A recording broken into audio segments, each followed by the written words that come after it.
Okay, we can begin. And Councilmember Duando, I know is listening along, and Councilmember Friedson is officially with us, at least according to the technology reader.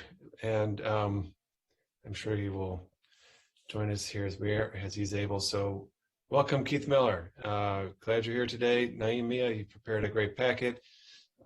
This is a discussion on the capital budget for the Revenue Authority.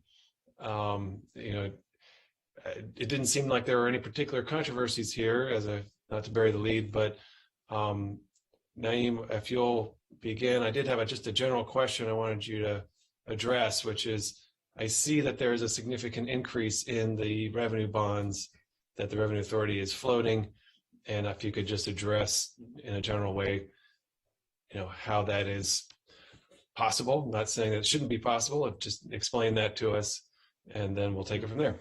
Sure.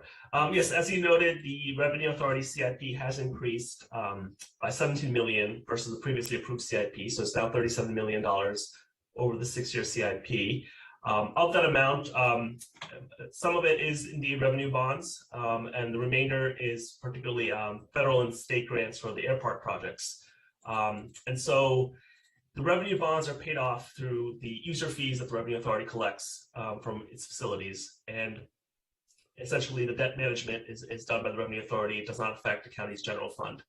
And so you have the ability to support these projects with the revenues coming in for each year. And Mr. Miller, did you want to add to that?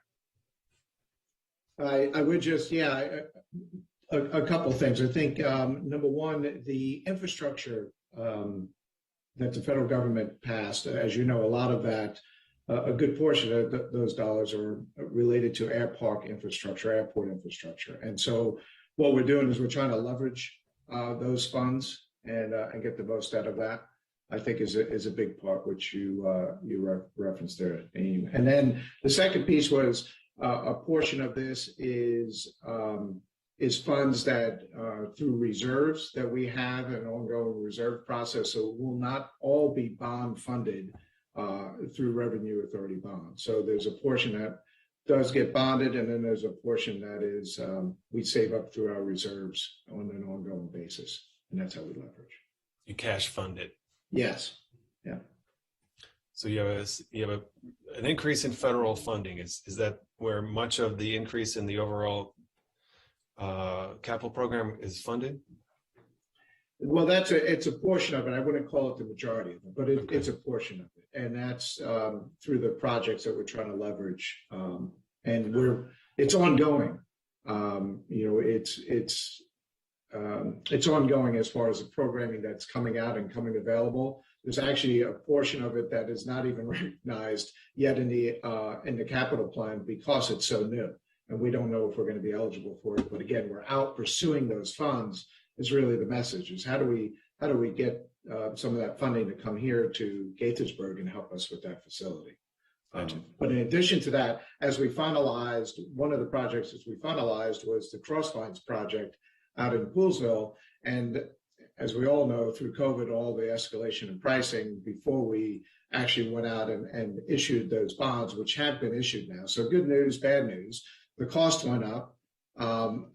Is the bad news. The good news is that the level of interest rates in the final funding package was lower than what we expected. So the cost of the financing helped kind of balance that out and make the formula still work for that project. Okay. And we're excited about the crush facility. That is a big deal for Montgomery County. And we're glad you're here to be able to take the lead on that. And we're looking forward to seeing an increase of new wineries being able to open in the county and the region by renting that facility. I mean, that's right. That's the basic idea, is you're providing equipment that a winery would need. Yes. And it's very expensive, so it's hard. It's a huge barrier to entry for entrepreneurs, but through a shared facility, those entrepreneurs could potentially, have their grapes processed there and support their aspiration to start a winery without having to make all of that upfront capital investment. Is that a good characterization of it, Keith? Yes, very good. It's one of the barriers to entry is, the two barriers are the cost of the grapes themselves and the vines, and the second piece is, as you just said, is the equipment, and you have a shared complex with the equipment. In addition to that, our partnership with University of Maryland, we're already doing research out there with the vineyard, and we have a half-acre grapes in the ground doing research right there in the middle of the Ag Reserve. With University of Maryland, and then we're going to be working with the University of Maryland. We're excited that the University of Maryland has a fermentation program curriculum that is coming into place here in September. So right in time with the project. This was kind of the vision early on. So in addition to all of that, you have the education and the university system behind the research, which is great. Great. Yeah, I'm excited about that too, and hope that Montgomery College will weave in there as it gets going. I think there's a good opportunity as well through Montgomery College to be part of that. Yes, and we actually have a memo of understanding with us, the Maryland Wineries Association and Montgomery College, to develop certificate programs in viticulture and enology. So all those programs, now that the project is under construction and we have broken ground on it, all those projects can now, we're working full steam with the partnerships to try and develop these educational pieces. But yes, you're right on. Amen. And you're a good golfer, Keith. We try and keep that going. What's that? We try and keep that going. Yeah. All right. Good. All right, Naeem, let's walk through the packet. And I think because there aren't, we can move through it briskly, I think, as much of it is pretty basic, self-explanatory. Perfect. Yes, we have a total of 12 projects for the upcoming CIP, the recommended CIP, 9 of which are new and 3 of which were previously approved but have cost increases.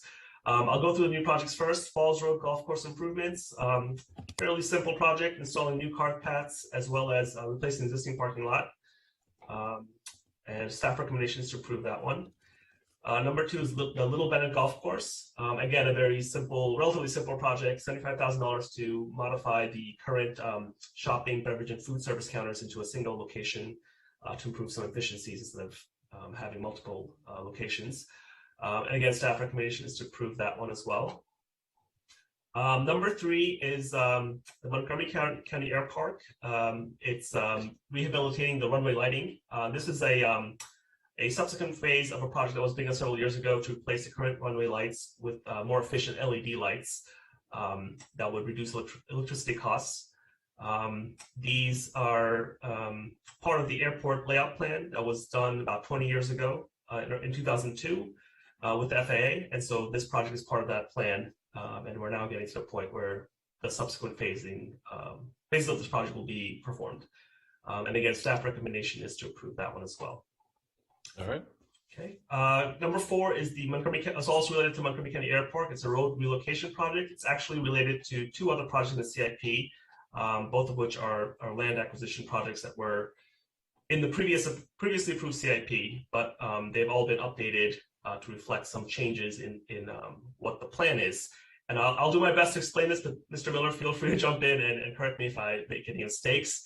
Essentially, what we have here is a road located on the south end of the runway that when there's a tractor trailer on that road, it creates a safety visibility obstruction. And so this project, the road relocation project, is essentially acquiring the properties on that road and reconstructing the road to a different location.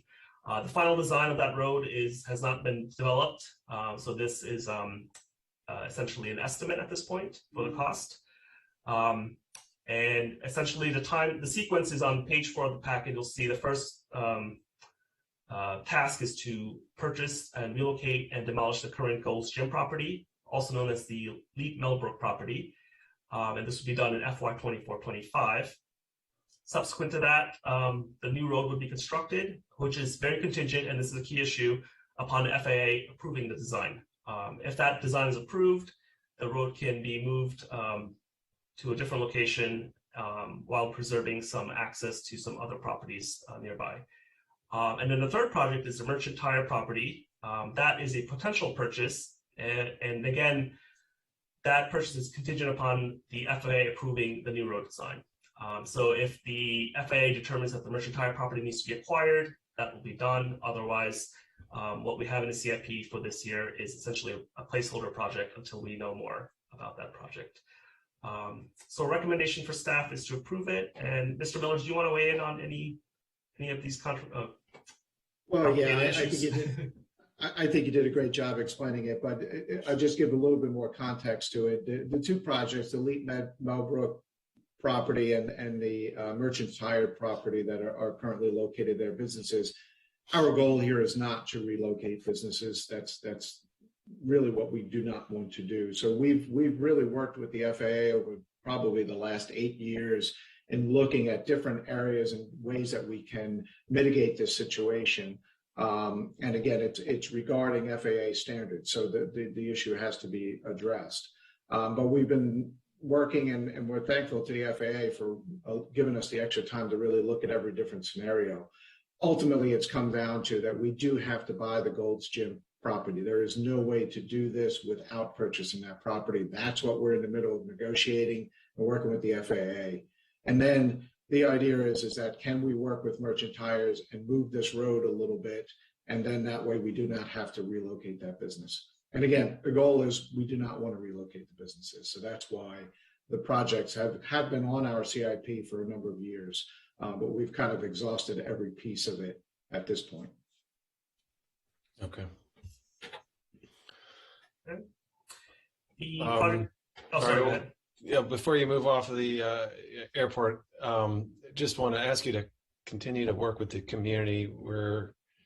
We continue to receive a lot of community complaints about the volume of air traffic. And I know there's a lot of federal and state law at play here, but it is important. I mean, there's a lot of people who live around that region of the county, and they deserve to have a voice, and they need to be heard. So, and you've held a town hall of sorts in the last few months, and just want to ask you to keep listening and seeing how you can be responsive and make changes as appropriate.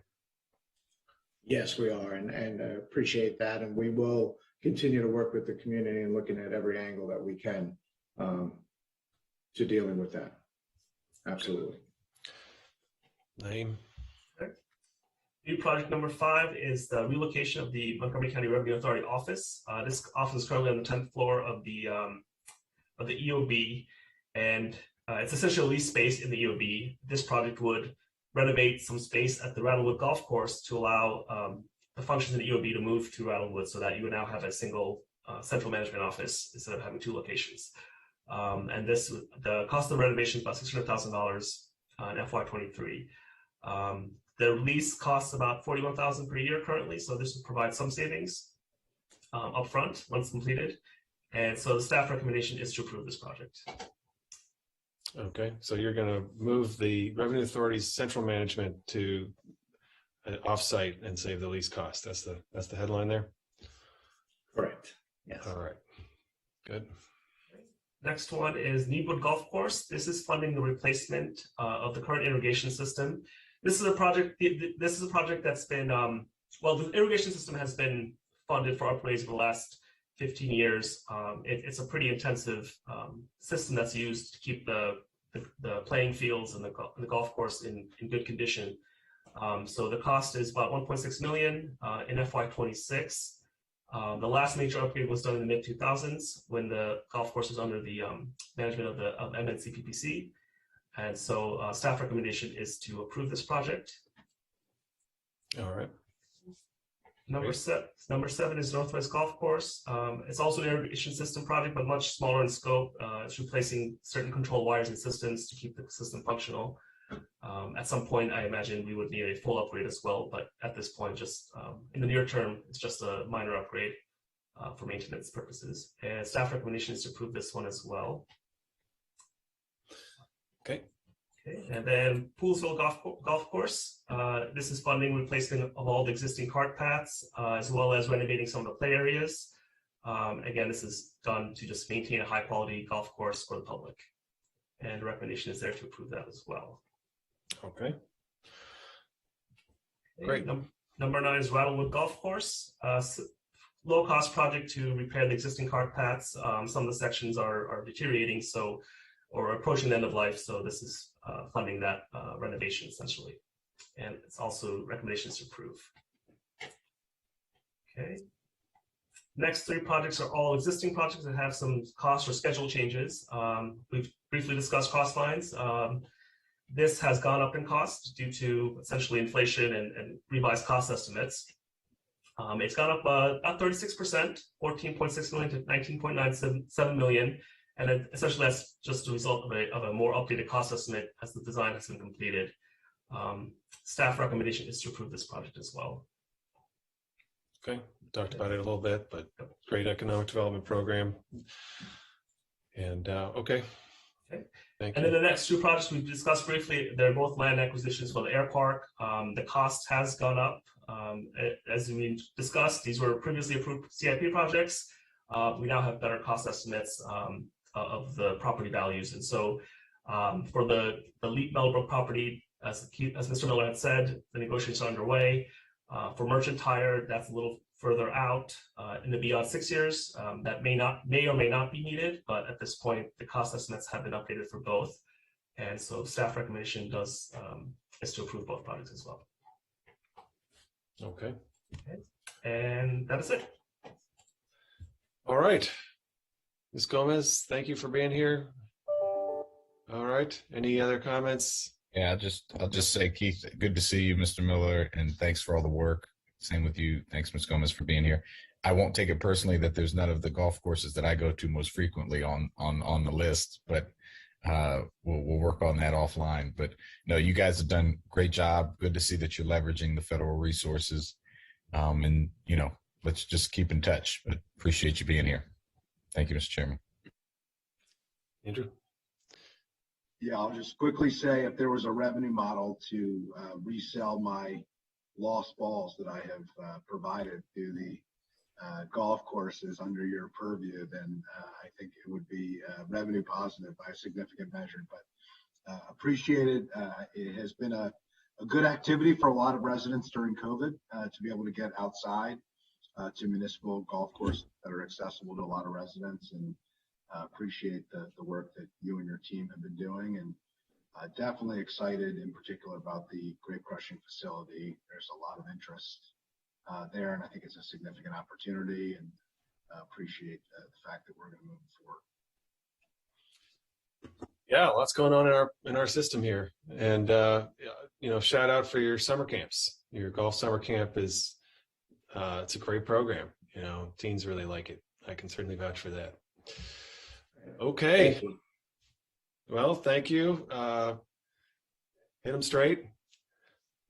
And we'll see you next time. All those in favor of the recommended CIP for the Revenue Authority, show of hands. Okay. Very good. All right. Thank you, everyone. Thank you. All right. Now, we are hitting into a very protected green.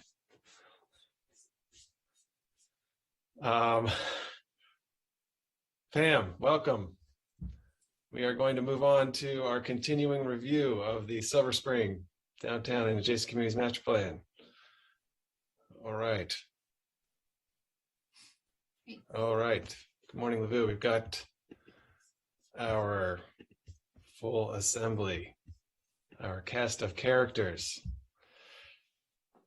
So, today is who's leading off first? Is that Pam or is that Lavu? Pam. Okay. Great. Well, nothing to do it but to do it. Let's get into it. Great. Good morning, everyone. Just for anyone who's cluing in for the first time, this is the committee's third work session on the Silver Spring Downtown and Adjacent Communities Plan. In the first work session, the committee covered the introduction to the plan and 4 of 8 districts. We prepared a staff report for the second session.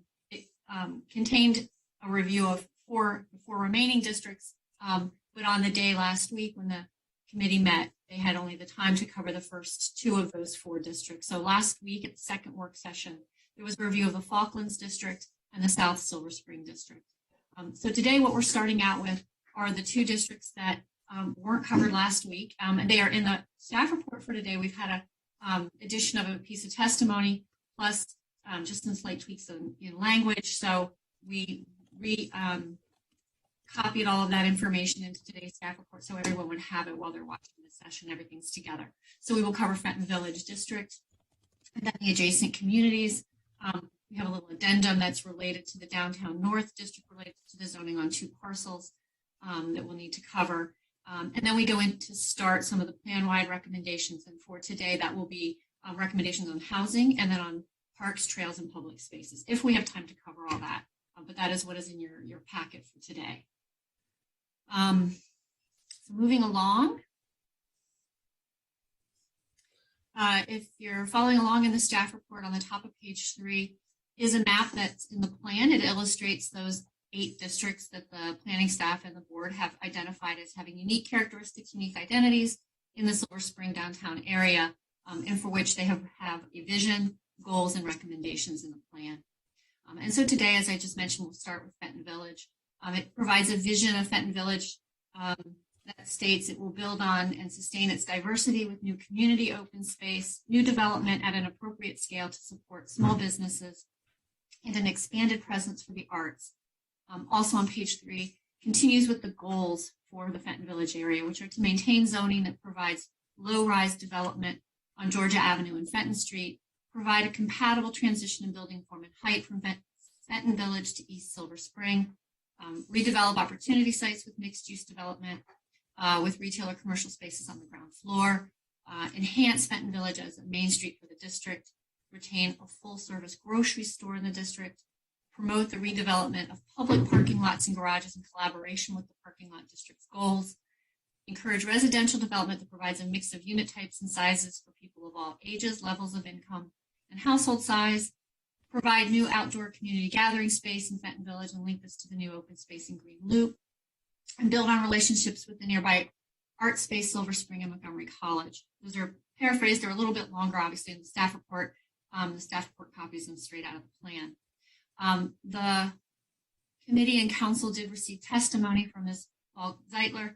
And this is interesting. It did echo comments made by the chair at the very first work session with a concern about the lack of attention, sufficient attention, because there is definitely mention of the arts in this plan, but there was concern that it was not enough attention to the role of arts, culture, entertainment, and the nighttime economy of Silver Spring.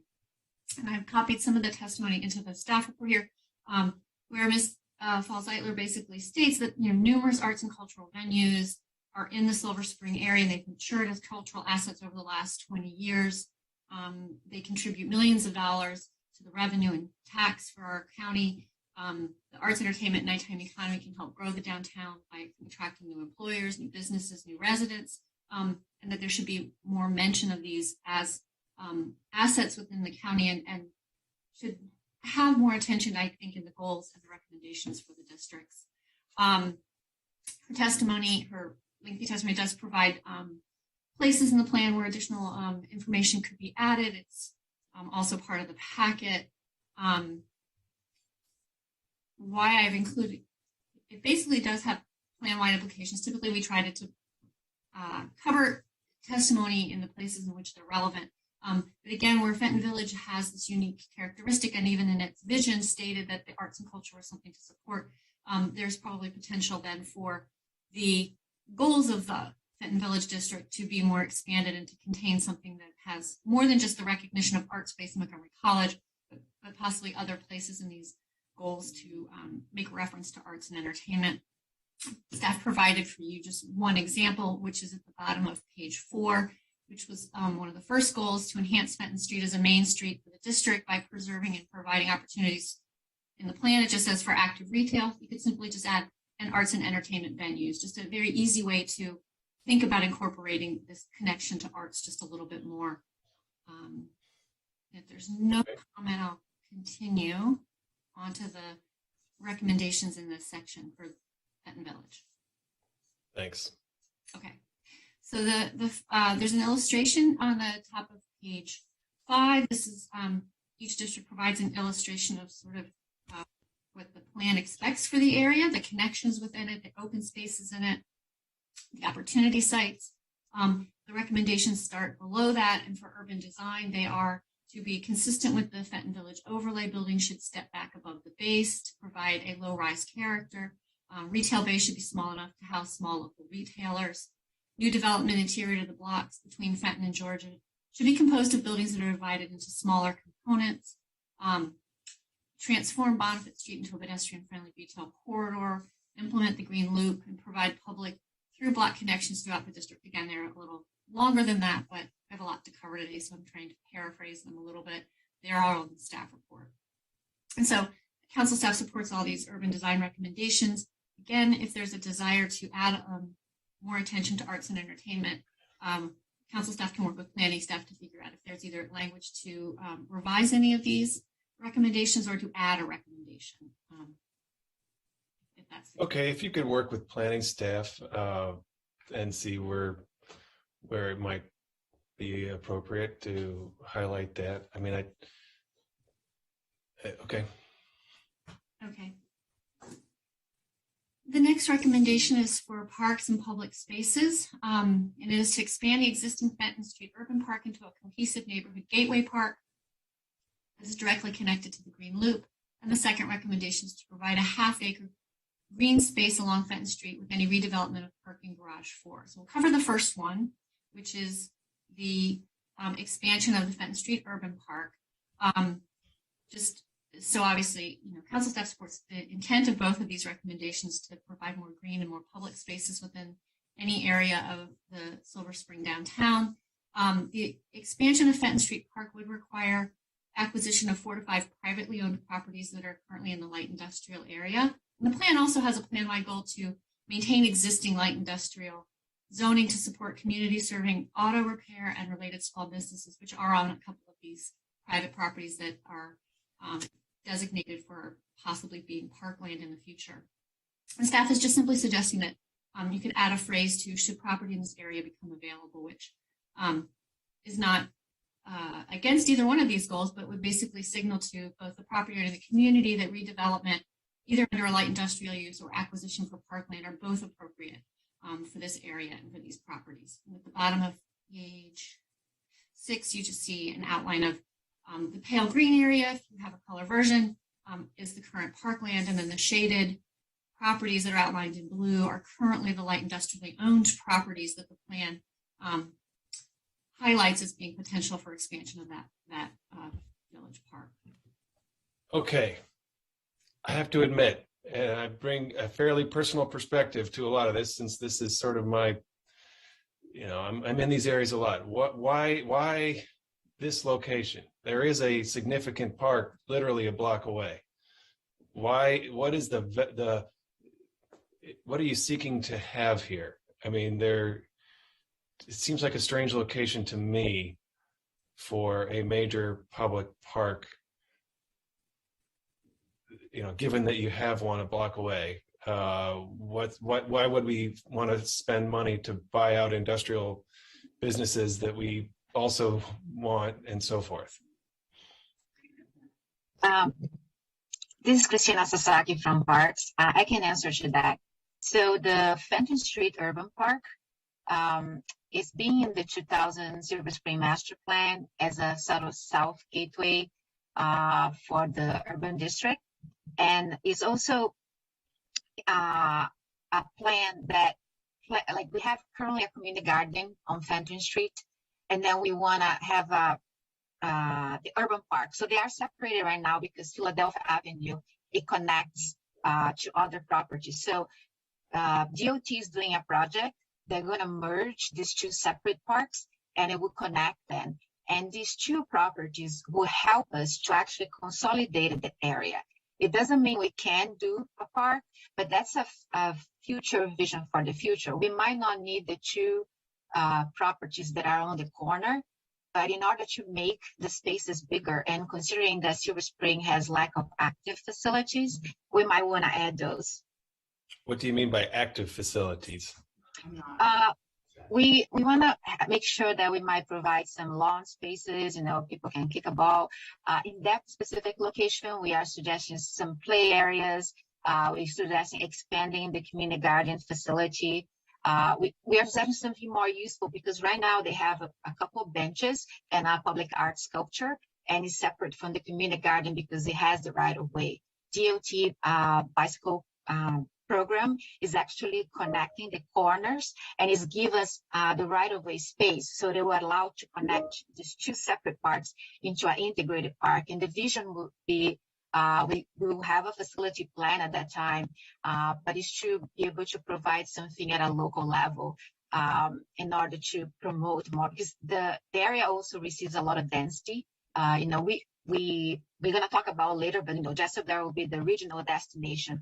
But Parks made a recommendation for renovating or promoting and providing a public open space in each of the districts, so the residents and the workers could be served in an equal distribution of the space and connect with the Green Loop.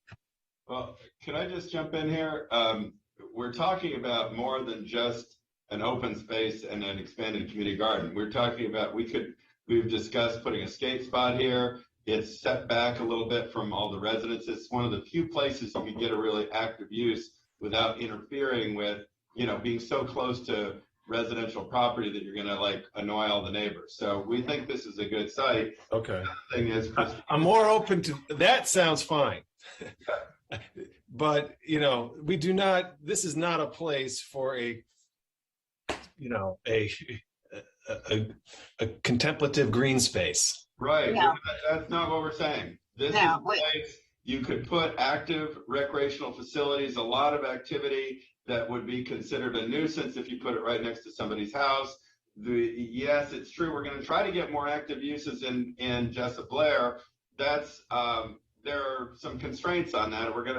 We should be aggressive about Jessup Blair. I'm not saying that we don't want to push on that, but this is one of the few places at this end of Silver Spring that you could put a very active set of uses. And as Christina said, we already have a couple pieces of this. The DOT realignment of the street is going to give us some opportunity to expand and integrate that. I think it actually could be a really exciting, not just as a visual gateway, not just as a green space, but as a place that really has activity and energy going on there as you come into downtown. Okay. Well, that sounds better. Active use. I mean, what is the implication for the properties of drawing these lines around them? Does that change their? Well, we've had a lot. We've had, to be honest, it's been a struggle we've tried in the past to acquire a couple of these adjoining properties, and we've had some, I don't want to characterize their motivations. I just want to say that we've made what we felt were competitive offers on at least one of these properties that were turned down for, we're not sure really what reason, in favor of an offer we didn't think was any better than our offer in economic terms. So obviously you can't force these property owners to sell if they don't want to cooperate, but we've tried to, these properties have been in play before, and we think they probably will be again because they're relatively underutilized. So we're not going to, we don't really fundamentally have a problem with the council staff recommendation of saying, yeah, if somebody wants to redevelop these and make it something exciting, that's fine. If they have some better idea in mind, but we want to at least have the opportunity to identify in the plan as potentially a good addition to the park. Certainly, if you upzone the bejesus out of it, you would make it very hard to acquire as a park property, but I don't think anybody's proposing that. So I think the council staff recommendation is fine here, but we would like your endorsement of the idea that this would be at least something we should take advantage of if the opportunity presents itself. Okay. I mean, personally, and this is obviously not really before us, but I think buying property here and building a facility that has true intense use would be worthy. I think, expanding the underutilized facilities, which you have right now, is highly underutilized. I mean, you will almost never see a person using those parks. It's an extended bus stop on the one hand, and it's a community garden, which will typically have one person gardening at any given time. So, I think if you want to be more ambitious about what you could do there, that'd be interesting. Yeah, we are planning to put active facilities that will complement and will be integrated with the existing facilities. So you create sort of a social gathering attraction and destination. So, you become more inclusive because it's not just people who want a gardener that are going there, but, you might have some food venues that once in a while would do events there. And the fact that you have the community gardens that might help. And also the fact that, you have different ages to serve. So we want to activate that too. Okay, great. Okay, thank you. Back to you, Pam. Oh, Councilmember Duano. Yes, thank you. Just want to be clear on, for the millions watching at home, as I like to say, who the properties you're actually talking about, just what is currently there. I before you do that, I do agree with the language that staff has recommended. And I'm glad there's some consensus there, but could you just, what are the actual properties? Would you all like an image and we can explain what's at each of the properties? Would that be helpful? Yeah, if you could do it briefly, sure, that would be great. Sure. If we could just pull up that map and then a chart, if you can describe what's at the properties.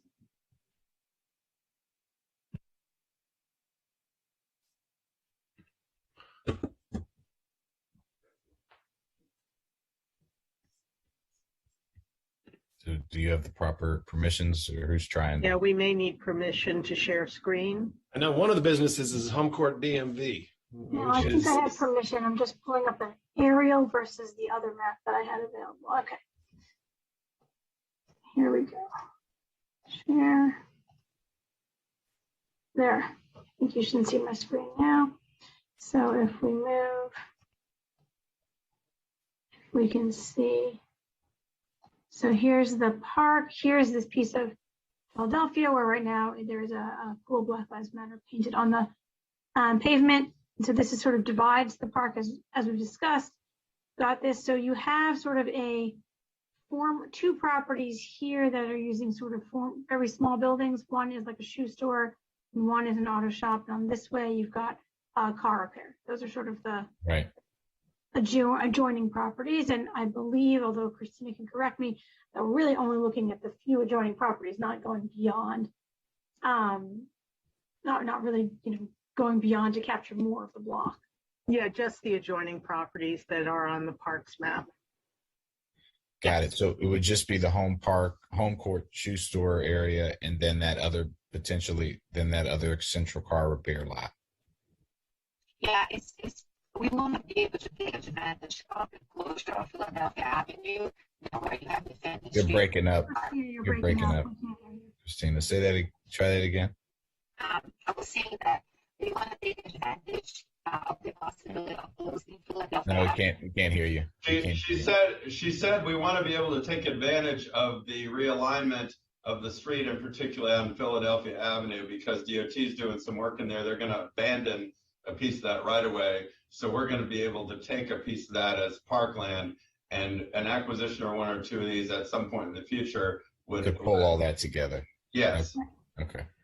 Got it. All right. Yeah, I think that makes sense. And I appreciate Councilman Reamer's point that you all clarified, and with the language that staff, I think that makes sense. I mean, yeah, I agree with you. I know this area very well. Actually, got my car fixed over there. I get my hair cut down the street on the other side, across from the Salvadoran consulate. So this is an area that it has an important use for the community as light industrial, but that park, if there's a way to, just with a little bit of tweaking, if they were to sell, if you could, that I could see a benefit there of activating that. So appreciate that. And that's helpful. And I think it'd be helpful for people to see what we're talking about too. So thank you. Thank you for sharing that. And I just want to say, Home Court is a little bit more than a shoe store. It is style maker for Silver Spring. It is a cultural institution. Absolutely. And we certainly don't want to initiate something that might cause Silver Spring to lose that business. So, please keep that in mind. Yeah, we're not trying to buy out Home Court here. Yeah. We're just saying that at some point in the future, if something changes, and I think not upzoning that property will help the situation. You're not going to encourage redevelopment there. You're just creating, there's going to be no greater incentive or lesser incentive for them to sell at some point than there would otherwise be. It just, if they did, that we'd like to be able to make the park an attractive option. Right. It's not like you're going to be approaching the owners of that property now and saying, we really want to buy this, sell it to us now.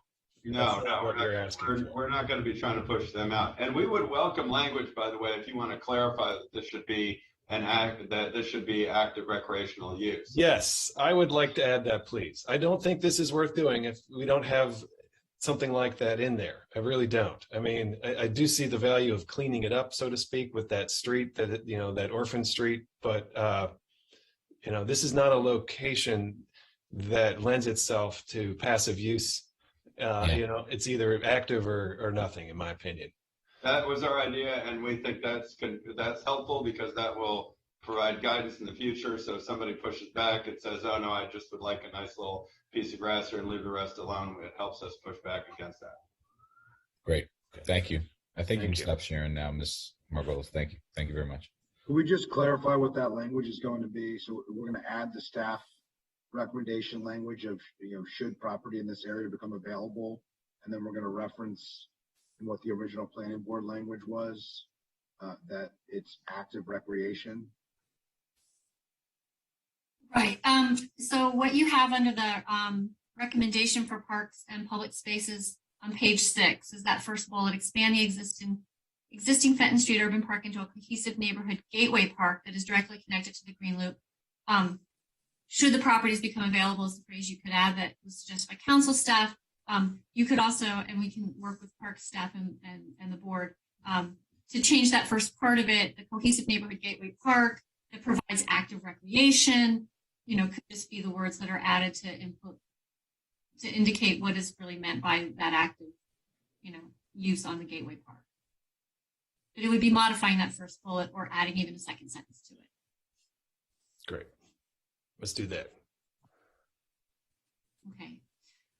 The second opportunity site, I'm sorry, not opportunity site. Well, it is also an opportunity site. So the second recommendation to provide the half-acre green space along Fenton Street with any redevelopment of Park and Brush Fort is also an opportunity site. And so if we move on to page 7 in the staff report, you'll see that it's the beginning of recommendations for opportunity sites. And it provides a handful of recommendations for what could occur on that site should it redevelop that parking lot. There also on page 7 is a more zoomed in look at what that site looks like and what those recommendations are. You'll see that there's a east-west connection, green connection for a pedestrian connection to the Green Loop. There's a north-south roadway connection that really, if you look at it, if it goes north, it connects right into another street that would break up that other block to the north of it, or that already exists, breaking up the block to the north of it as well. Helps to create more of a grid in this area. And then you see the block that shows provide a public open space. And you did receive comments from the executive branch, received a letter from DGS, and it's also quoted at 7 that just is expressing concern over the proposed number of recommendations, I think, for the garage for redevelopment.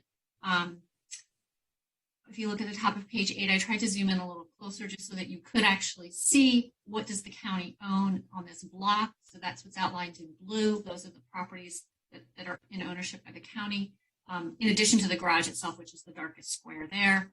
And the plan does make several recommendations, but these recommendations do all work together. They tie together to create like this whole vision for the area, which is to have these pedestrian connections that are green, to provide more through block connections that allow more of a grid and a walkable place for people, and also having a public open space. And so the only council staff recommendation here was, to provide us a bit of flexibility in addressing the comment from DGS would be, language that would say that the plan would like to see a community green space of approximately a half acre, but no less than a third acre. There's precedent for this the Westbard plan did something similar on a site that was somewhat constrained. But it still leaves intact really the goal for what the plan had for this area, because it does satisfy a lot of the goals for the Fenton Village area. Okay, so I have a first question. If you scroll up to page 5, there's a map of the Fenton Village area, and you can see in the development that just went up on Silver Spring Avenue, there is looks like a pretty sizable green space there. Are you talking about something like that? Mm-hmm. That's the one that's being proposed for the Garage 4 property. Right, no, I'm referring to the one that's already built just north of that on the map. I see what you're saying. So maybe Ms. Marley's could answer that. It looks like the paler green one that's maybe associated with the development property there. Can I just add in? Yeah. We don't know yet exactly where the green space would be until we actually start talking about a development application. We're just saying that we really want to see, a green space in that development. I think the language the council staff has recommended seems good. The one word we might want to add to that is consolidated green space, because we don't want the impression to be that it could be like a little, dab of green space here and a little dab of green space there. That when the development comes in, again, using the council staff's language, which came from the Westbard plan, that we would agree that, a green community-focused open space of approximately a consolidated half acre, but no less than a third acre. Ideally it would connect to Fenton Street. But again, I think a lot of these issues, we can give general guidance in a master plan, but we really aren't going to be able to work out the details until we get to the actual development case. Okay. That sounds fine to me. I mean, my comment here is I think this part of Silver Spring could use space that can be used for public events and gatherings, markets, or just getting coffee and meeting somebody. All of that is useful. I worry a little bit about whether a lawn can support that. I think you've got to be able to have something there that can be used intensely. So trees, I think, that are properly planted can provide a lot of green cover, but, be careful about grass that can't be actually sustained, for a use that people, for a more intense use by people. So you'll figure that out, I'm sure. Okay, so staff's recommendation is a little more flexibility there. Staff, Pam, do you think that responds to DOT's interest here? That I'm not sure. I haven't heard back from them. I don't know. I think that certainly by not specifying exactly where this green space, as Director Wright said, not specifying the exact location, I definitely understand the desire to make sure it's clear that it's consolidated. Provides flexibility as long as the plan isn't too prescriptive. I just, like I said, I don't think that the plan should take out the other elements that they believe are really important features for this area. And like I said, I haven't heard back a reply. I see. So MCDOT's concern is you've got a street. It's actually the same kind of concern the private sector is saying to us here. You're asking for a street, you're asking for a path, and you're asking for green space, and there's nothing left to develop. And we can't get a building up under those constraints. That is kind of what we're hearing as well. Okay. Well, let's ask MCDOT if they think that the 1/3 to 1/2 change provides them with sufficient flexibility. And then we can, if not, then we can take that up.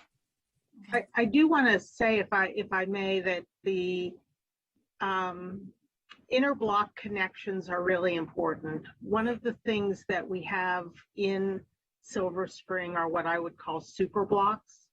very, very large tracts of land. And what makes a place walkable and more pleasant for pedestrians and others is when you break up that super block into smaller chunks. We've already started that on the block just north of this. There is a street, and the master plan has, since the old master plan, this isn't a new idea, has called for trying to do a sort of street connection that breaks up that set of blocks and makes it a set of smaller blocks that are a little more human scaled. So again, when we get to the point of a development application, we'd like to work with the applicant on this block, but on the block between Thayer and Bonifant as well, because that idea of the street is supposed to connect both to the north and to the south of the project that's called Studio Plaza. That's the new project that I think you're all familiar with that has already been built. But we do want to emphasize that, you know, creating these kinds of connections that break up super blocks is a really, really important design issue. And we know that it's something that was discussed in the last master plan. We've been implementing it already. Other owners have been part of that implementation, and we do want to keep that idea in this master plan as well. Okay. If I can just add, this is Atara.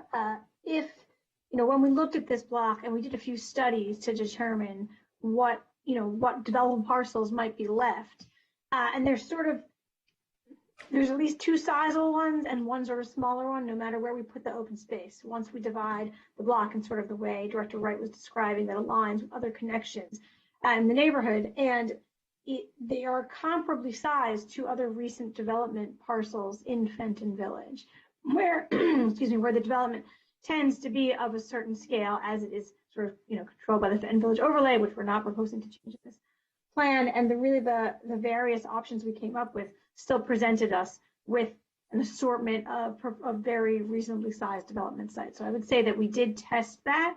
And of course, that background is never visible in the plan, but before we sort of put those recommendations down, we had some internal testing, some of which we did show to the planning board in previous presentations. So did you test replacing the parking? Yes. In our conversations with the PLD, and of course this parking garage was, I would say, on their top 2 list of parking garages they would like to see redeveloped. Right now, only half of it is being used for parking. I think the elevator doesn't work, so you can't use the upper floors. There's a whole bunch of issues, you know, with this garage, and I think we all realize the aesthetic challenges of this particular garage and the way it's placed in the middle of the block, thus rendering the whole block like a parking center.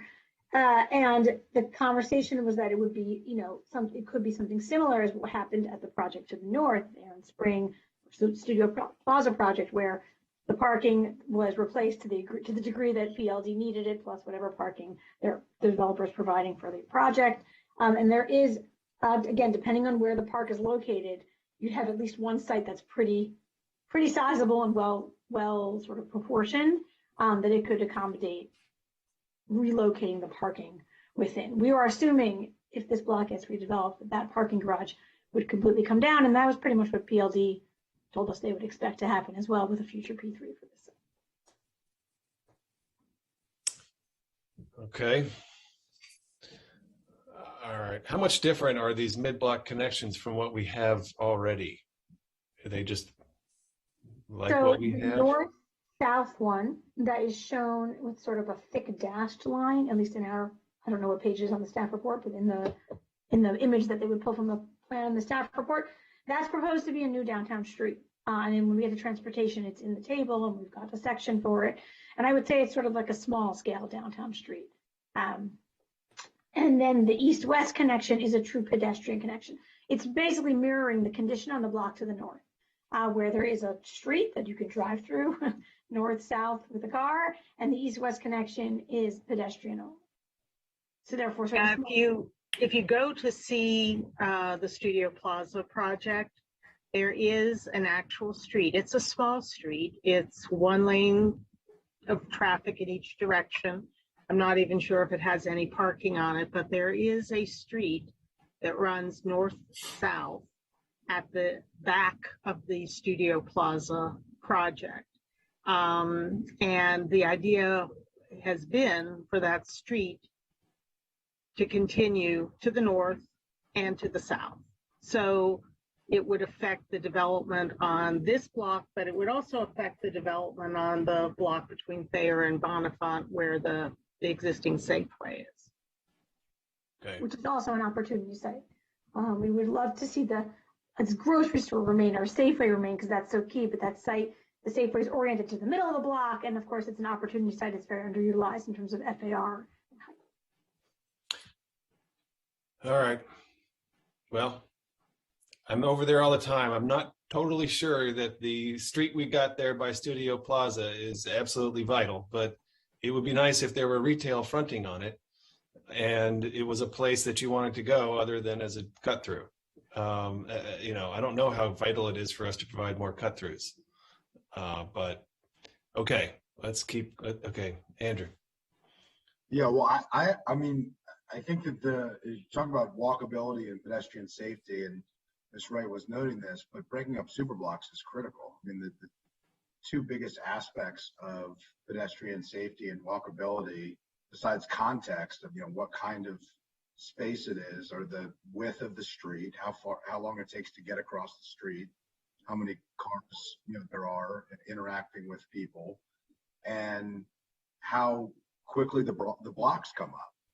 That's largely the difference between, suburban and urban settings. So I do agree with planning staff here. And, I think that the council staff recommendation is a good one, but breaking up the super block is very important, not just here, but everywhere. I mean, that's one of the, the great flaws of the way that we've designed urban areas previously that are really hard to undo are these huge super blocks that take pedestrians an incredibly long distance and an incredibly inefficient distance to get to where they want to go. So, I wanted to note that because we talk a lot about pedestrian safety, we talk a lot about walkability, and the super block is one of the great impediments to that. And that up is important. Not in this setting. I think it's a little different. This is not like a state highway where cars are moving fast and pedestrians have nowhere to cross for a quarter mile at a stretch. I think what we're theoretically doing is creating more of a finely grained street grid that could serve as the urbanized context for development. I think that could work if you actually get that development. But if it is just really cut throughs to the storefronts that are on the main streets, then I don't know that it achieves that goal. I think it's a dilemma because Silver Spring is also, having interior facing retail, I think I don't know how likely that is to work for a really long time. But okay, let's keep moving.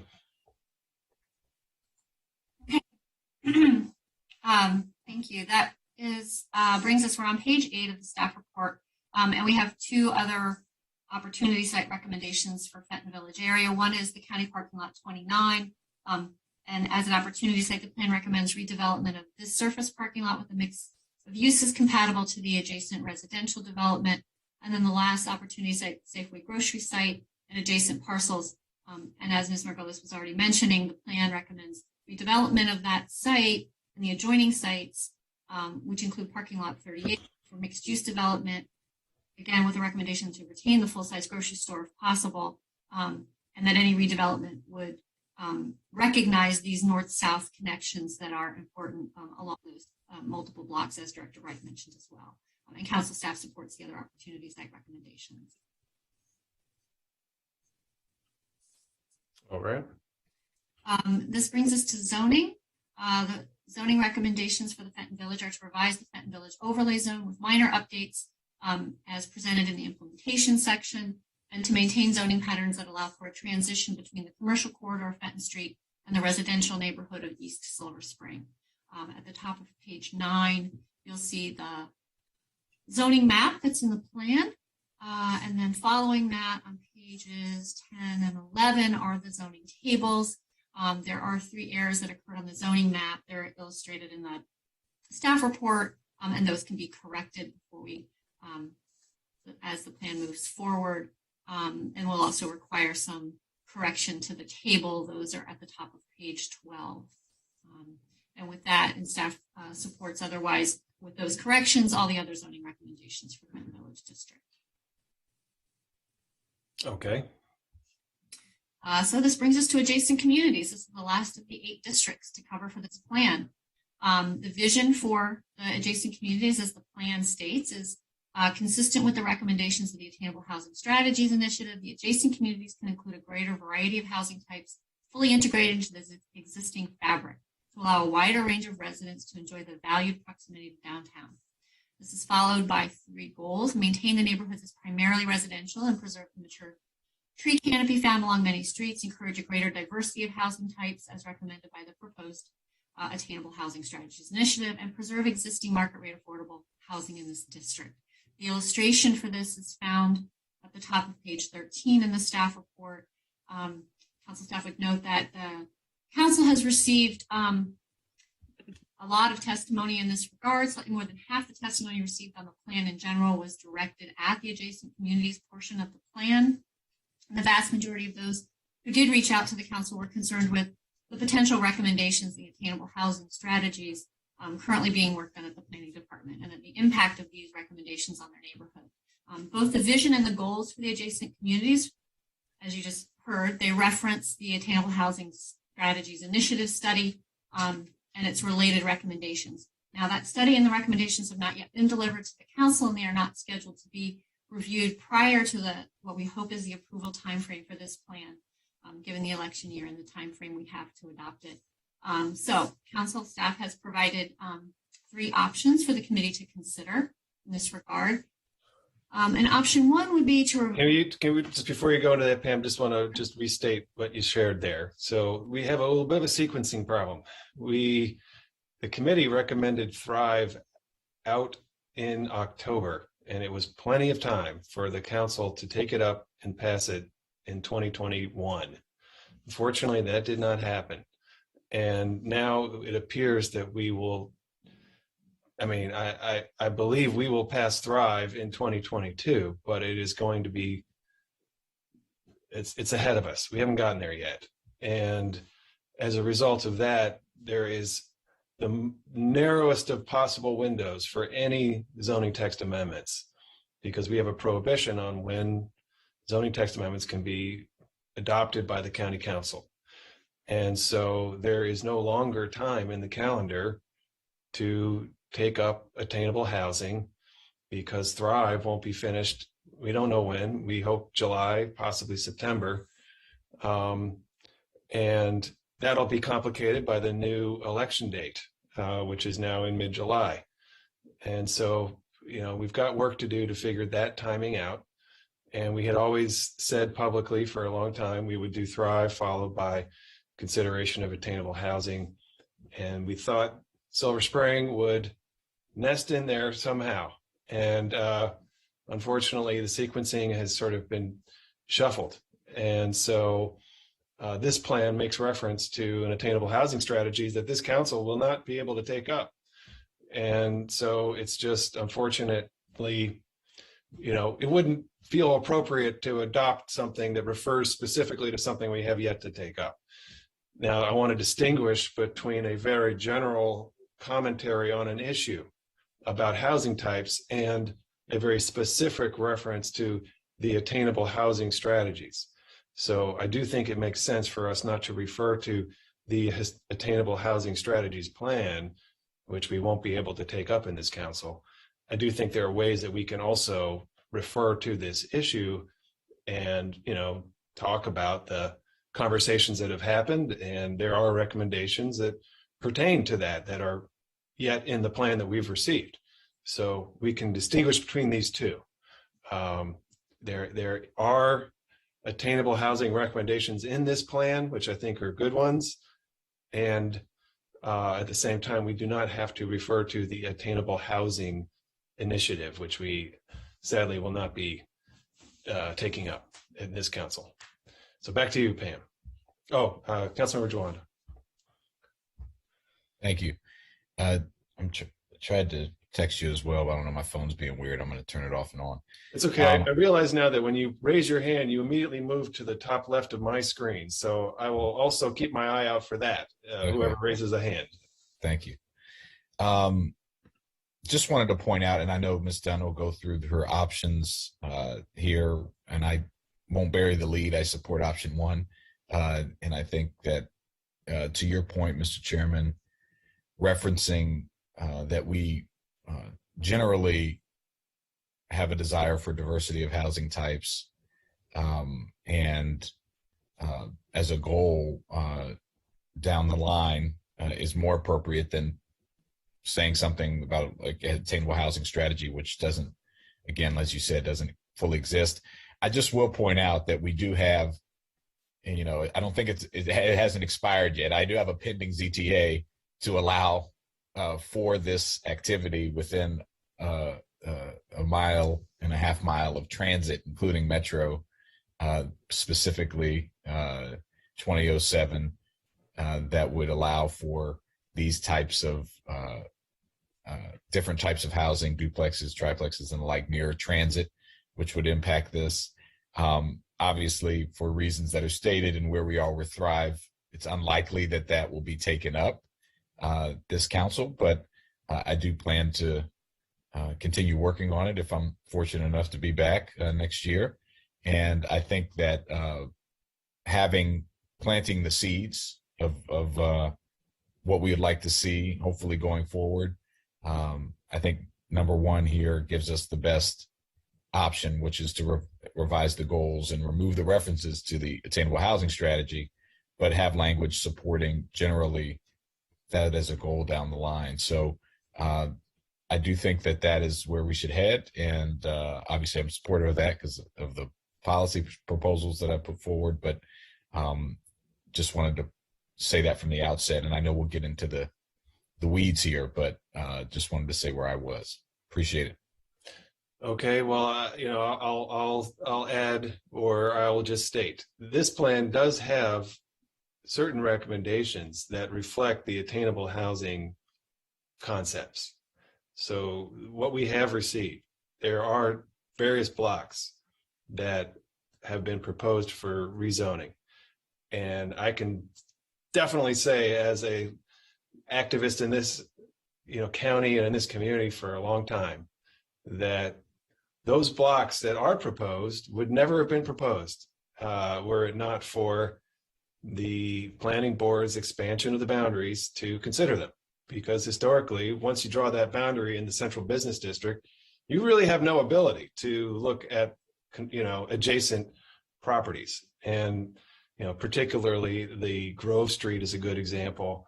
That's an important improvement, and it has been a long-standing missed opportunity and I think oddity of downtown Silver Spring and surrounding areas. The way that the very tall apartment towers that are on Fenton, literally the next property to it is a single family property.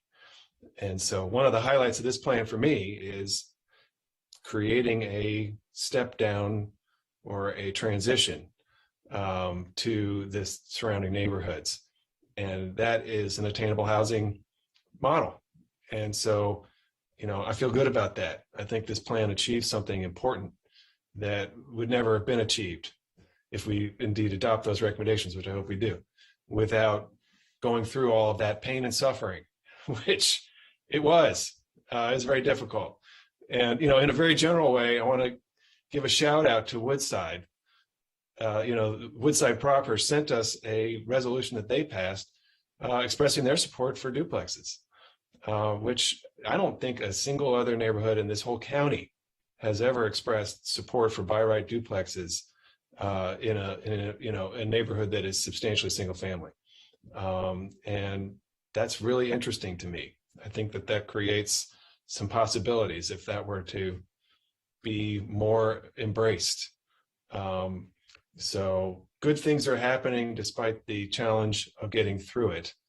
But having said that all, I think we want to really just have the most general language otherwise, because we aren't changing any zoning and we're not conditioning what we think future zoning will do.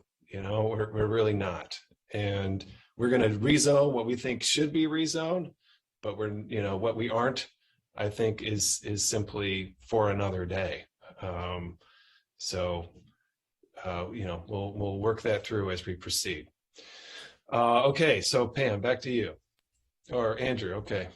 Well, I was just going to request as we go through this, I think it would be helpful as we did before, I think page 72 in the plan, page 16 in the packet, but page 72 of the plan, so we can actually look at what we're talking about. That would just be a suggestion as we talk through it. I think look at the maps as we go. For everybody to look at the map, exactly, which I think is page 72 of the plan, if I'm not mistaken. Page 72 of the plan. And what about Pam? Do you have the ability to share a screen that can bring that up for all involved? I can. I just want to clarify with Councilmember Friedson. Is it the zoning map that you'd like us displayed? Or would you like me to go to the MC Atlas and pull up? I think the zoning map is fine unless you think that there's a better version for us to look through. I just think the visual is helpful as we talk about it. Okay, I'll pull up the zoning. I think that's fine. I have it already on my screen. All right.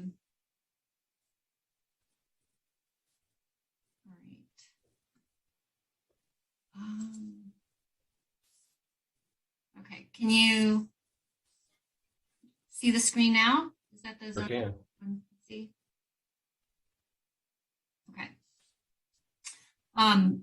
So the first option here that council staff put forward was really just to do what everyone has just been talking about, is to modify the vision and the goals where there's a reference to attainable housing.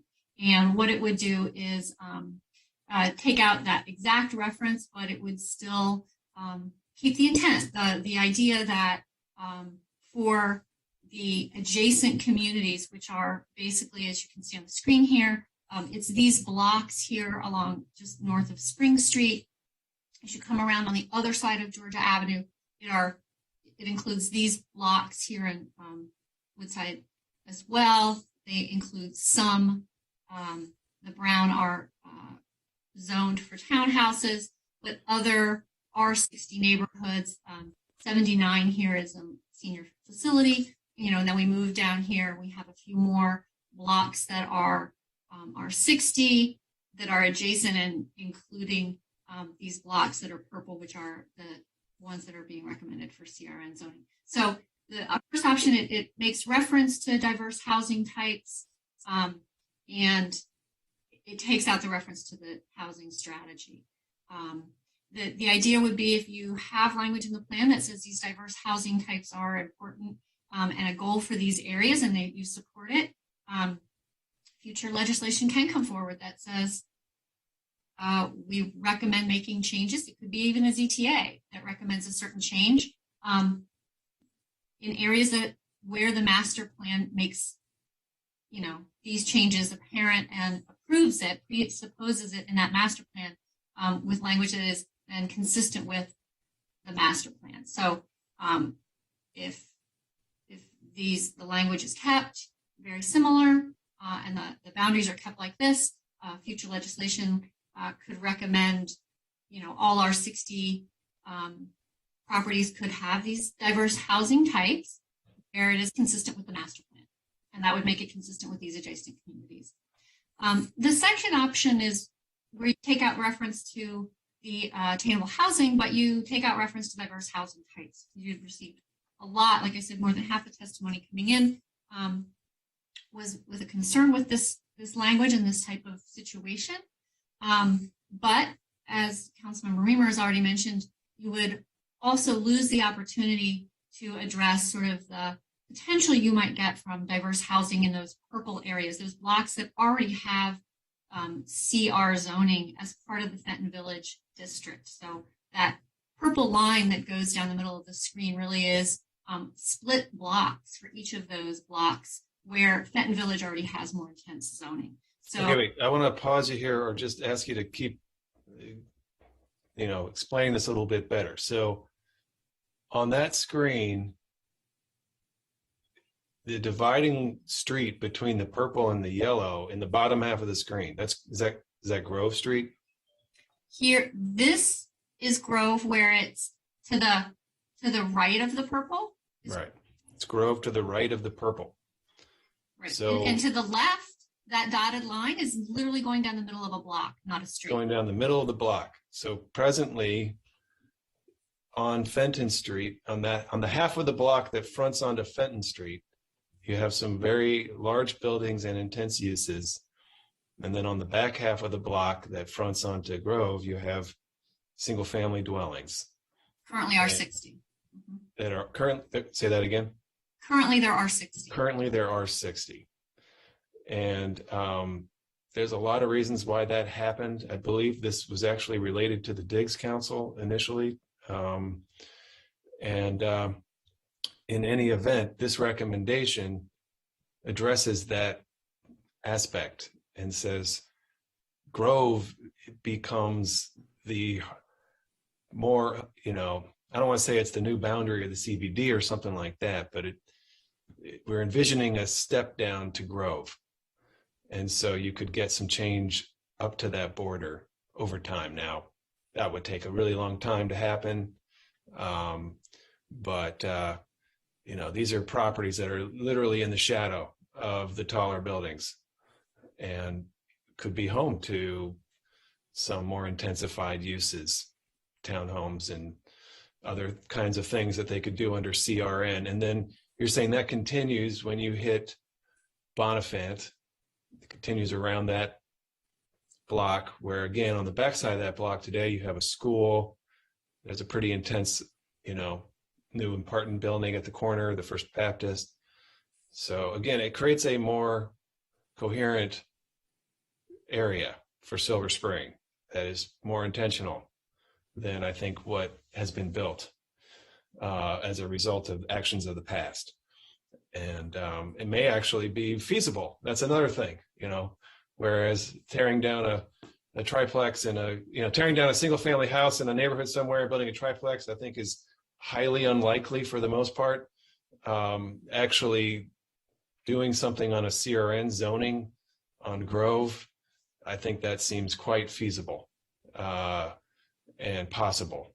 And we might actually get something there. So, I think this is a very important recommendation, and again, would be worth going through what we've gone through to be able to make that happen.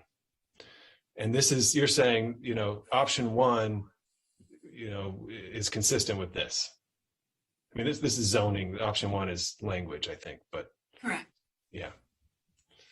And what I was explaining is option two actually wouldn't be consistent with this, because option two would take out all reference to diverse housing types and would have goals and a vision that are kind of inconsistent then with the zoning recommendation for the CRN zoning from R60. So it kind of swings the other way. The first is, take out the attainable housing strategies, leave completely the intent, go 180 degrees the other way. Option two, take out all references even to diverse housing. And then there's option three, which is you basically have option one where you are leaving the intent and the direction for diverse housing types, but it makes a distinction and it says, recognizes that the purple here, the Grove, west of Grove Street, this whole area that we've just been talking about that we're split by the block, that is still included, but you redraw the boundary. And so it would include all the purple properties, the adjacent communities. It would come up here around Cedar Street. It would then head north. It would include this block, which is labeled 78, would still be in the adjacent communities, because it would come up and go around the map number 79 to get the multifamily or the flexibility for the senior housing. Again, it would come across just north of the brown, which is the townhouse zoning. Again, a little bit more north along Ellsworth to grab the other property that includes townhouse zoning, but then it would come back south again and it would exclude the rest of these R60 neighborhoods for the time being. So option 3 is that you do leave the language without the attainable housing strategy reference, but that you redraw the boundary to be more succinct in including primarily the properties that either abut or confront property that is already CR or townhouse or intended to be CR. Are these all of the adjacent communities, or are there others in other districts? What you're seeing on the screen is the totality of adjacent communities. All of these are 60s over here that are blocks 82, 81, 83, 84, 85, 86. So, for example, Woodside, what happened there? It's no longer identified? Woodside is what, 71 and 72? Oh, I see. It's those two blocks. On Spring Street. I see. But the plan contains no actual zoning change for the yellow properties. Correct. According to option 1, it would state what? Sorry about that. Hold on.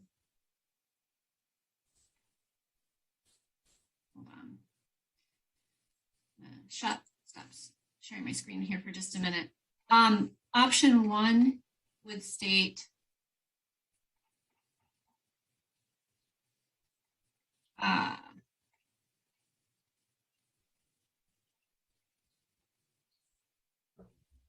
sorry, I'm having trouble finding it. I had it on my screen before I screen shared. At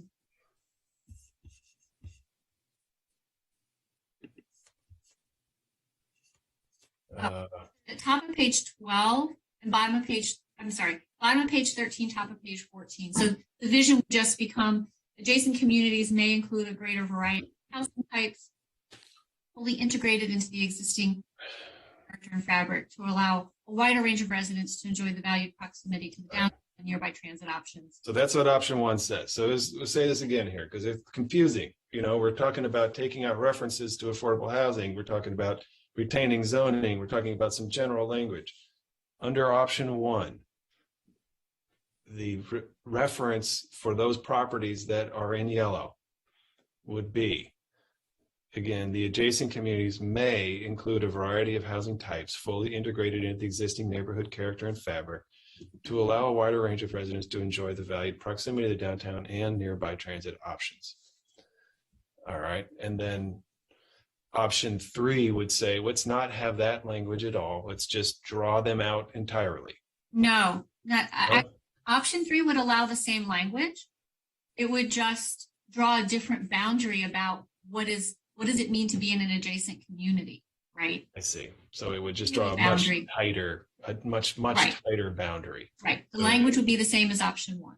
Functionally, there wouldn't be a lot of R60 properties that the language would apply to. That would be the difference. Okay, Pam and then Andrew. Gwen and then Andrew. I can wait till after Andrew in case he raises things that I might, be able to share information on. Okay, Andrew. Yeah, I was just going to really ask a question. It's both of Gwen and Pam, so I'd be interested to hear. But I don't think option 2 works for my comfort level based on the issues that Pam raised, although I do appreciate that it was put forward and those issues were noted. Between option 1 and option 3, could we just explain? I think Hans, you were hinting at this, but I was trying to get to the point, not hint. So if I didn't appreciate it, if we could just get a response both from planning staff and council staff, because I think it would be helpful to understand the practical difference if you had the language adjusted, which I think we have to do for appropriateness. Nothing wrong with what the planning department and the planning board did, but we're not where we thought we would be at this point, and so it's not appropriate for us to move forward with a reference to something that hasn't even come before the council yet. That said, what is the practical difference between number 1 and number 3, given the fact that we're not changing zoning and we're not really changing anything other than to have a broader map and, you know, fairly broad-based language about a diversity of housing types that, you know, is, at least from my perspective, already consistent with what is the housing element of the general plan that was approved quite a long time ago. I mean, there's nothing in there that is, you know, novel or different unless I'm missing something. So if we could just get an explanation of, you know, both from the planning perspective of what you recommended and a reaction to the council staff recommendation, and then from council staff on what you perceive as the difference between option 1 and option 3. I mean, technically, I know that the map will look different, but from a practical standpoint, what is the implication of that? I think would be helpful for us to understand before we decide what to do. Well, I can start, and then I'm sure Pam can also provide some information, and Atara may have some thoughts as well. You know, we think option 1 is a good option. We think that, as Councilmember Friedson pointed out, the idea of diverse housing types is not a new idea. It's reflected in the 2011 housing element of the general plan. So it is simply, you know, in a way, reiterating that is an important concept that has already been approved by the council and is county policy. And so, you know, we absolutely agree that you can't mention things that haven't been adopted yet, like Thrive and like attainable housing strategies. And so I think we agree with option 1. Our concern with option 3 is a couple of things. One, the boundary, we've never had a situation that I'm aware of where the council has changed the boundary of a master plan at this stage in a master plan discussion. And I think it's a concerning precedent. You know, we have worked for several years with the community on this specific boundary. We're also a little bit concerned because I guess I didn't fully understand the boundary that Pam was articulating. It's not going back to the CBD boundary, which was the original boundary that we talked about. It's actually something that would be weaved in and out to sort of capture some of the things that people have asked for, but not capture things that are controversial, you know. So I think that that's a little bit of a concern to draw a boundary based upon, you know, what's controversial or not controversial. I think that the CBD boundary was a set boundary, and we actually had a very specific rationale for expanding it, and it had to do with walk sheds that were carefully analyzed, and that's how those boundary lines were drawn. So again, we're a little concerned about option 3, but it sounded like most of the direction that folks seem to be going was with option 1, and we're fully in support of that. I know Casey has his hand up and Atara has her hand up. So, you know, I hope I haven't misstated anything. Please tell me, Atara and Casey, if you have additional information. Casey and Atara. I'll let Casey go first, and then I'll continue. To be clear, I think that people have sort of misconstrued what is the significance of a boundary of a plan.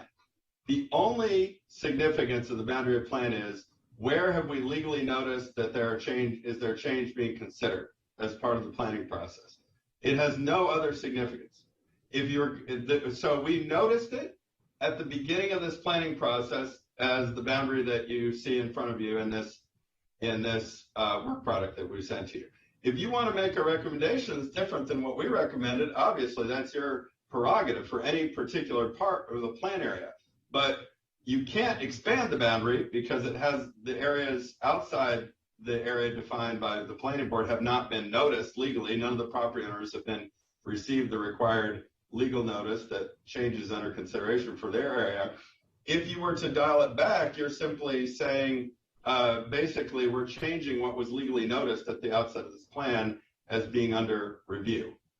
So again, the boundary has nothing to do with the substantive decision you make about what the recommendation is for any of these properties. Putting it in or out of this plan area is not going to make it part of the central business district or part of residential neighborhood. That decision will be based on what zoning and other recommendations you make or don't make as part of the plan. So I agree with Gwen, it would be a bad precedent. And number two, it doesn't have any legal significance once the plan is adopted, because all you've done is decide, yes, we're going to change this, or no, we're not going to change it. Yeah, in other words, if you don't change the zoning, the boundary of the plan really makes no difference. So there was the question, what's the practical difference? The practical difference is if you don't change the zoning and keep the R60 that was shown on that zoning map as R60, there's no real practical distance. Although I think Ataris mentioned there's some good general language about the overall goals of the plan-wide recommendations, and those, would also apply. Well, I mean, yes, and I would just before you go, can I just add from the council's perspective? The only way it would matter is in relation to a subsequent action. That's the only actual relevance here. So just to use a hypothetical, Councilmember Jawando introduced an amendment, a zoning text amendment that created, by right up to duplexes with a pattern book within a certain proximity of metro, or transit stations. A ZTA like that might say within a certain distance of transit stations, or if you were identified in a master plan as a as a attainable housing location, or if you were, identified specifically in a master plan as a place that would be appropriate for this kind of housing. Now, should the county council consider such a thing, the county council would have the opportunity to say in that zoning text amendment, well, actually, we don't want to refer to that. And then this area would no longer be covered by that. It might be covered only by the transit proximity. So it's really kind of unknowable exactly what the impact is. Another point to make is that many advocates in the civic community have said to us, you shouldn't do a ZTA around missing middle. You should do it through the master plan process and allow that to proceed one master plan at a time. And I don't know that that's the way we should do it necessarily, but if we were to remove those properties from that possibility, I don't know how we would then say, and in the future, we will do this master plan by master plan, because that really wouldn't be consistent with that approach. But in any event, it really doesn't matter except into relation to a future action that the council is not considering at this time and would always be modified in the future according to what the decision makers at that time wanted to do. So that's the ambiguity here, and it's the confusion point. And frankly, that's what makes it tough, because it's confusing to people. Okay, so we're back to our queue. Atara, you were going to add to Casey's comment, and then Andrew has his hand up. Yeah, but if we could go to Atara and then to Pam to answer the question, okay. Then I may come back to me if that's okay. Thank you. So I just want to point out, when we accepted this boundary as the plan boundary, we did not just look at the zoning and the housing issues. We then, we looked at all the issues that we always look at in sector plan that we haven't gotten to yet in these work sessions, all the plan-wide recommendation as well. So I just want to raise for everybody, even though we haven't gotten to transportation yet, that we make recommendations about new sidewalks where there are sidewalk gaps, and most of those gaps are in those blocks that are in the adjacent communities, particularly in the blocks that may be that we didn't make a zoning change in. So we're still keeping R60, but we're recommending that blocks that are this proximate to a downtown, this proximate to transit, this proximate to new transit that's coming under construction now, that there should be sidewalks on more sides of the streets than there are today to make it more pedestrian friendly. And we did get some support for that from various folks in the communities about making things, even easier to walk to and more connectable. We also have a recommendation for at least one protected crossing inside the boundary in the area that is proposed to be removed from the boundary in option 3. And there are at least three streets, in those adjacent communities that are proposed to be part of the Green Loop, which I know we haven't discussed yet, but I just want to raise that we looked at those blocks, with the totality of the issues, that we looked at all blocks in the plan. We did not just say, well, we're just looking at housing. So the only thing that matters is, what happens with R60. And so if the decision is made to change the boundary, there is a bit of a ripple effect through other plan-wide recommendations, specifically with regard to sort of pedestrian network issues, which we will get to, I suppose, in a future work session. And I just want to sort of raise that because I think there is a misconception that we only studied attainable housing on these blocks, and we did not look at sort of all the other lists of issues that we look at. Just to add sort of to the context of what might be the repercussion, if you will, of taking some blocks out of the boundary.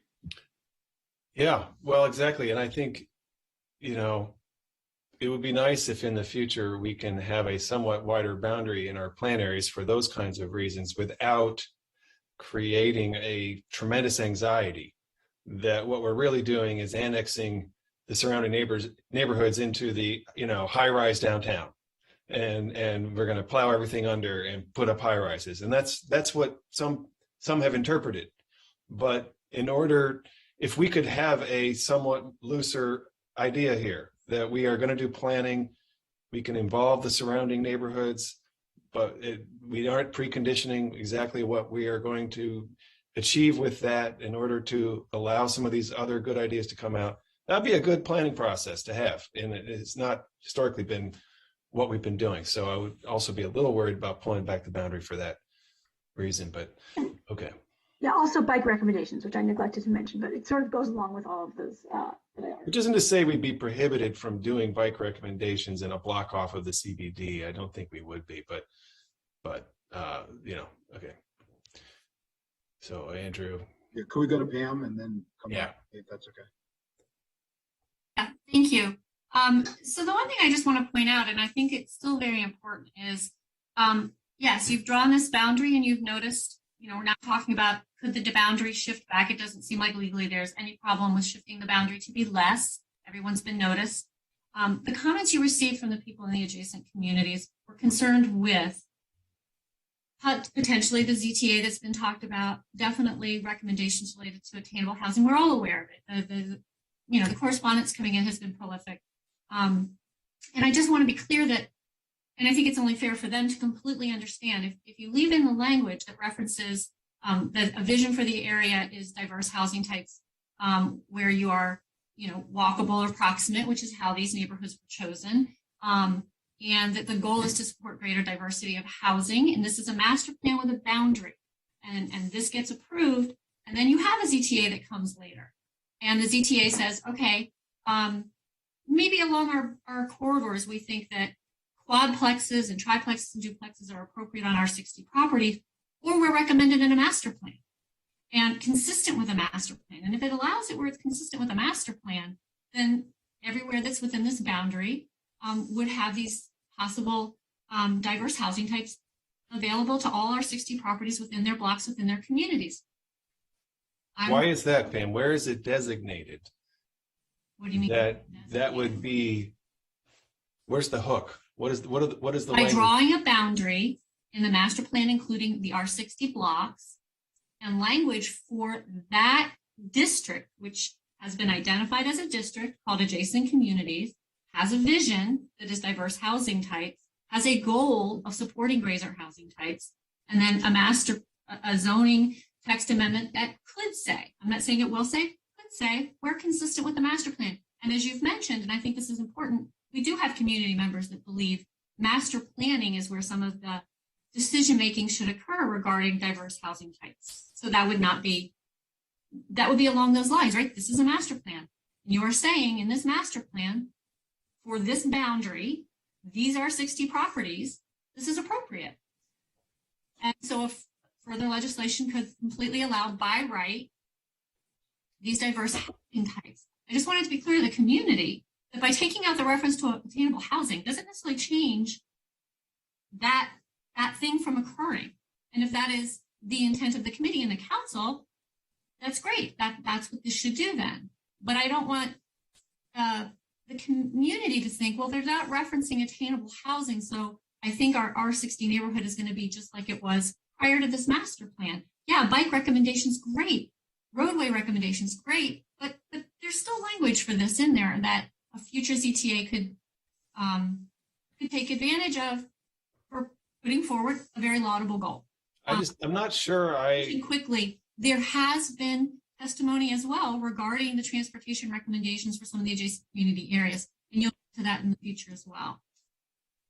I'm not 100% sure what the language is exactly that a future ZTA would, because I don't see a specific reference to attainable housing now. So a future attainable housing, what would it actually say? You know, how are these things all the same that a future ZTA would refer to? A future ZTA could say that housing on R60 property that is either a certain location from transit or where it is consistent with the master plan should allow by right duplexes, duplexes, and quadplexes. And then somebody would go to this master plan and say, you're an adjacent community, and within your community district, it is appropriate. So by right, somebody block from you can go and build a quadplex or a triplex. If that's the goal, then you've achieved it. I think it is okay for this plan to have a certain geography that intends to be available to future ZTAs seeking to do missing middle. I think that is okay. But I'm not sure whether we're actually doing that right now. I mean, the idea that a general refers, you know, a very general reference, I think this needs a little closer examination as to whether it would be legal to use just what we've done now as the basis of a future ZTA. If that's what we want, then we should do it. And if we don't want that, then we should not do it very clearly. Either way, what we should do should be very clear. Keep going, Pam. I interrupted you. Yeah, that's fine. I just wanted to. I do think the potential for a future ZTA to reference these properties, given they are in a defined boundary with a defined vision and goals, does, and where if the future ZTA simply reference consistent with the master plan, consistent with, and we can ask Ms. Nadeau to weigh in. She's our zoning expert, but. Yeah, I mean, if the housing element of the general plan, if the housing element of the plan already says that, this is already appropriate everywhere, again, I think it's got to be pretty clear. Either we're creating a boundary that is available to future ZTAs, or but having language in your general plan versus having language in a master plan with a boundary is a little different in that regard, right? So yes, it's the general goal of the county. We've been talking about this with Thrive. Our very broad policy goals that we want to have as a vision for our county. When we get to the master planning, sector planning processes where we talk about individual blocks and communities. And so it is a little different to say, these are aspirations in our housing element versus this is a community where we've drawn, literally your neighboring block is not included, but your block is, and this is what we want to occur here. And that's okay if that is what you want to occur there. I'm not judging that. I'm just saying it's slightly different, and it does have a different ramification when something goes for approval or could be referenced in the zoning text amendment. All right, so Andrew had the floor, and then Councilmember Joando wants to comment, and Gwen has her hand up. Yeah, well, it seems like there is a slight discrepancy between planning's view and council staff's view in terms of what the implications would be. I will note that this is part of the challenge with some of the way that we have gone about this process of attainable housing. I support a greater diversity of housing types, but I do think that it has been very challenging the way in which this process has moved forward, and it's created more confusion than clarity. And we are having that conversation right now of how challenging this process right now is. I do think there's a difference between a general plan and a master plan. I think Pam's noting of that is right. I think we've talked about that a lot as we have taken up Thrive, and I think it's important for us to be consistent in that. I think that the planning notes by Atara and others about that this isn't just about housing, that there are other key elements here is important and I think compelling as well. I will just say that this is a challenge. I had come into this meeting leaning towards option 3. I think that there's a credible case to be made, it seems, for option 1, but I do think we need a little bit more clarity here. And I also was just hoping to have a follow-up related to this conversation. There was, discussion earlier about whether or not this has practical implications or not. There's a question between master plans and what the future holds with that, and general plans. But my understanding, at least, is that there are at least some R60s, including the senior affordable housing. I want to say that's map number 79, but that there are implications here. If we did cut out R60, it would limit that specifically. So I would like follow up on that. We need more senior affordable housing in Montgomery County, period, in every aspect, in all types.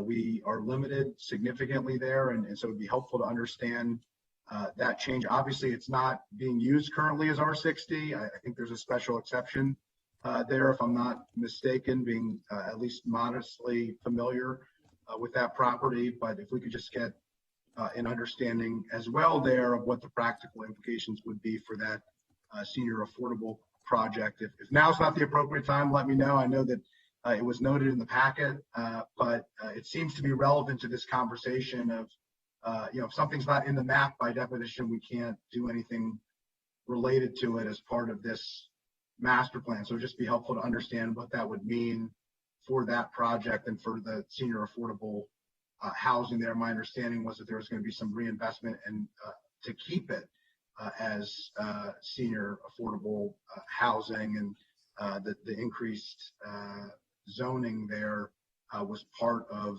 allowing that to happen, but I'm not totally familiar with that, and so perhaps planning and council staff could answer that if that's okay. Councilmember Friedson, the recommendation under option 3 would actually still retain map number 79 within the boundary of the adjacent communities. It's good either way. Yeah. It would retain that property. Okay, so the map that you're proposing would make that zoning change, but not the other R60s. It contains just fewer of the R60 blocks. I think she shrunk the borders back down, but kept it around that property. Okay, all right. I just wanted to clarify that. Okay. Yeah. Sorry. No, that's okay. Thanks. I'll yield back. Okay. Okay. Will's up, but he has said he would like to hear from Gwen first.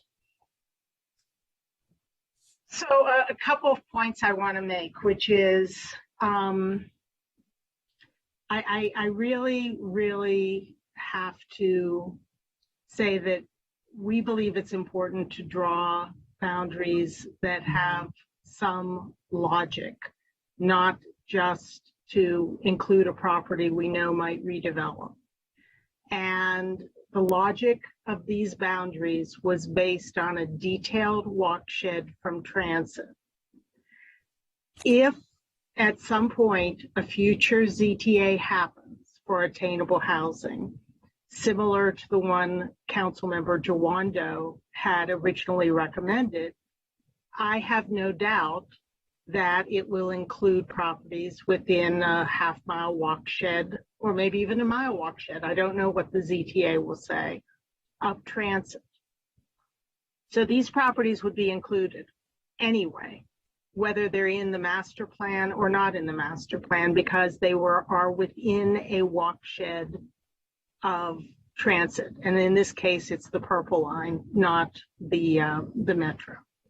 So again, you wonder why those odd little boundaries of just a couple of blocks of Woodside and so forth. It's because it was done based upon a walkshed analysis. And if a ZTA went forward, I really do believe that one of the things that would be a part of it is walkshed to transit. And so these properties, whether there's language that says, or recommended in a master plan, these properties would probably be included because they're within a walkshed of transit.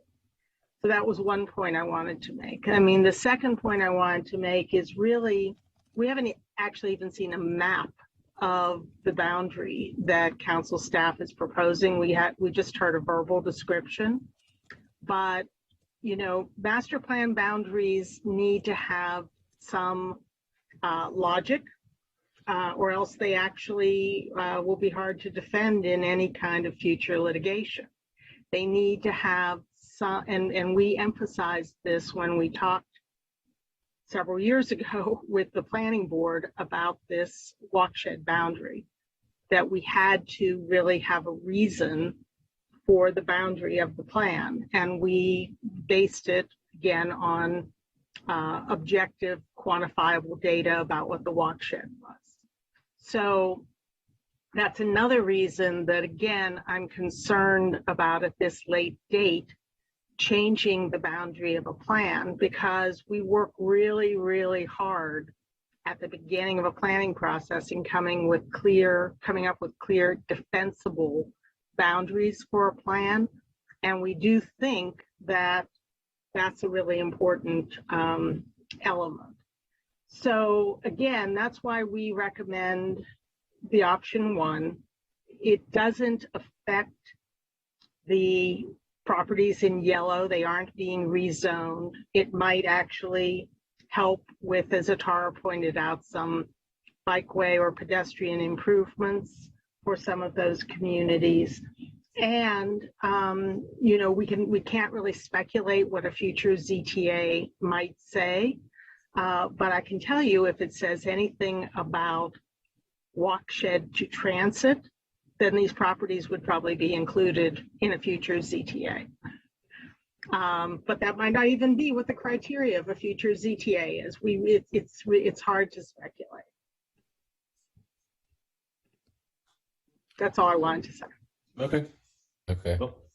Well, I'm glad you went first there. Thank you. I appreciate it, Ms. Wright. Yes, I mean, I think you were correct that the ZTA I introduced does talk about proximity to transit. I think anyone in the future would likely, as you also point out. I guess the question, comment I have is, we have general plan language that says this is a goal. I think it would also be fine to reference the or proposition that I think Councilman Reamer brought up and that has been talked about several times. Ms. Wright just brought it up again. Or this boundary of this plan to be another criteria. I just want to really hone in on, is that what's the concern from council staff about, if there is? I just want to understand, what's the concern about allowing that? Because we could say in any future ZTA, whatever criteria we want to reference, could be this, master plan language, it could be something else, proximity to transit, it could, there could be a number of criteria we could list. What's the concern about the defined area? I just want to really make sure I understand it. Sure. So the reason I raised it was, one, because you have, as a council, received a lot of testimony about this adjacent community. One, I think we received hundreds of letters back when the boundary was drawn. Right. A lot of people concerned with it. And then as things moved forward, people still concerned with the recommendations related to housing. Sure. So it is not uncommon sometimes for future legislation to reference things that are consistent with the master plan. The master plan is held in very high regard, right? So I just want to make sure, as this is the master plan, going through this process, this sets for these communities what is really thought to happen here. You're right, a future ZTA may only reference distance from something, or it may only reference abutting or confronting a certain type of roadway. It may not reference the master plan at all. But because master plans are held as being the opportunity to really think about a geographic area and what we expect there, it would not be uncommon in that ZTA to say, or where consistent with the master plan. So it allows for a certain geographic change or zoning or use of housing within a certain geographic area based on distance to metro, or based on abutting or confronting a roadway of a certain size, or where consistent with the master plan. Because again, this is, like I said, a place where we hold in high regard what we think ought to happen in certain communities. So if we said here, we think this is important in these adjacent communities, that's the council's will to say that, and that's what it could mean in a future ZTA. It would seem a little odd to have to try to leave that out of a future ZTA, because now we're concerned that there is a master plan that does reference it, but that people don't want it included there. So do you see what I'm saying? It's a little and that's consistent. Okay. And that's what you were trying to get at with 3. Yes. I do recognize we'll definitely have a map of that area for the full council. And all the map blocks are explained right under that recommendation for option 3 on page 14 of the staff report. I agree, a map would be better, but all the blocks that are labeled on the zoning map are indicated about what would be included, what would be excluded. I appreciate that. I'm still comfortable moving forward with where I started with 1, but I appreciate the explanation and the discussion. So back to you, Mr. Chairman. Okay. All right. Well, I think I'm still comfortable with option 1. I note that, again, option 1 is only meaningful in relation to a future council action, which we are not taking. And a future council could decide to try to refer to this in some capacity, or could decide not to do that. And, on the one hand, there's some work that has been done here to identify certain blocks that might be better, and it's a little more refined than simply a walk shed. And perhaps a future council would say that's good, and that's what we want. It's a more refined view of an adjacency. Or a future council might say, you know what, never mind. We're just going to do a quarter mile, a half mile, or 5 miles, and that's it. In which case, this has no impact whatsoever. And unfortunately, we don't really know what the future council is going to do. And that makes everybody probably, it's just confusing in that regard. Okay, Andrew. Yeah, appreciate it. After the discussion, I still think we're in an uncomfortable position based on how some of this process has gone, although I do note that the 2 key elements here. One, consistent with the housing element from 2011, so there's no major change that it would require council action to be taken. And I think as a practical matter, the council is going to decide what the end result is and the intention is, and then figure out the justification for whether it's walk shed or whether it's pointing to the zoning text amendment. And so I'm not sure if this is going to change that aspect of it. I think ultimately it will point to that language. So I appreciate council staff raising this. I think this was an important conversation for us to have and for us to flesh out.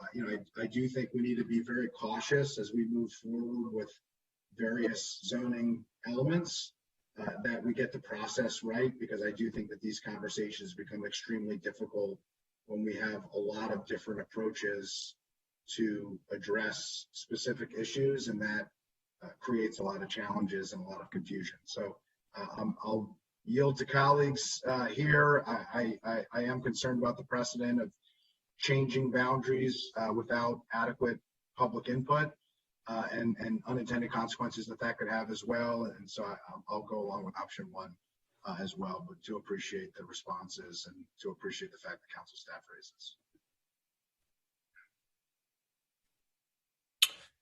Okay, sounds like we have agreement on option one.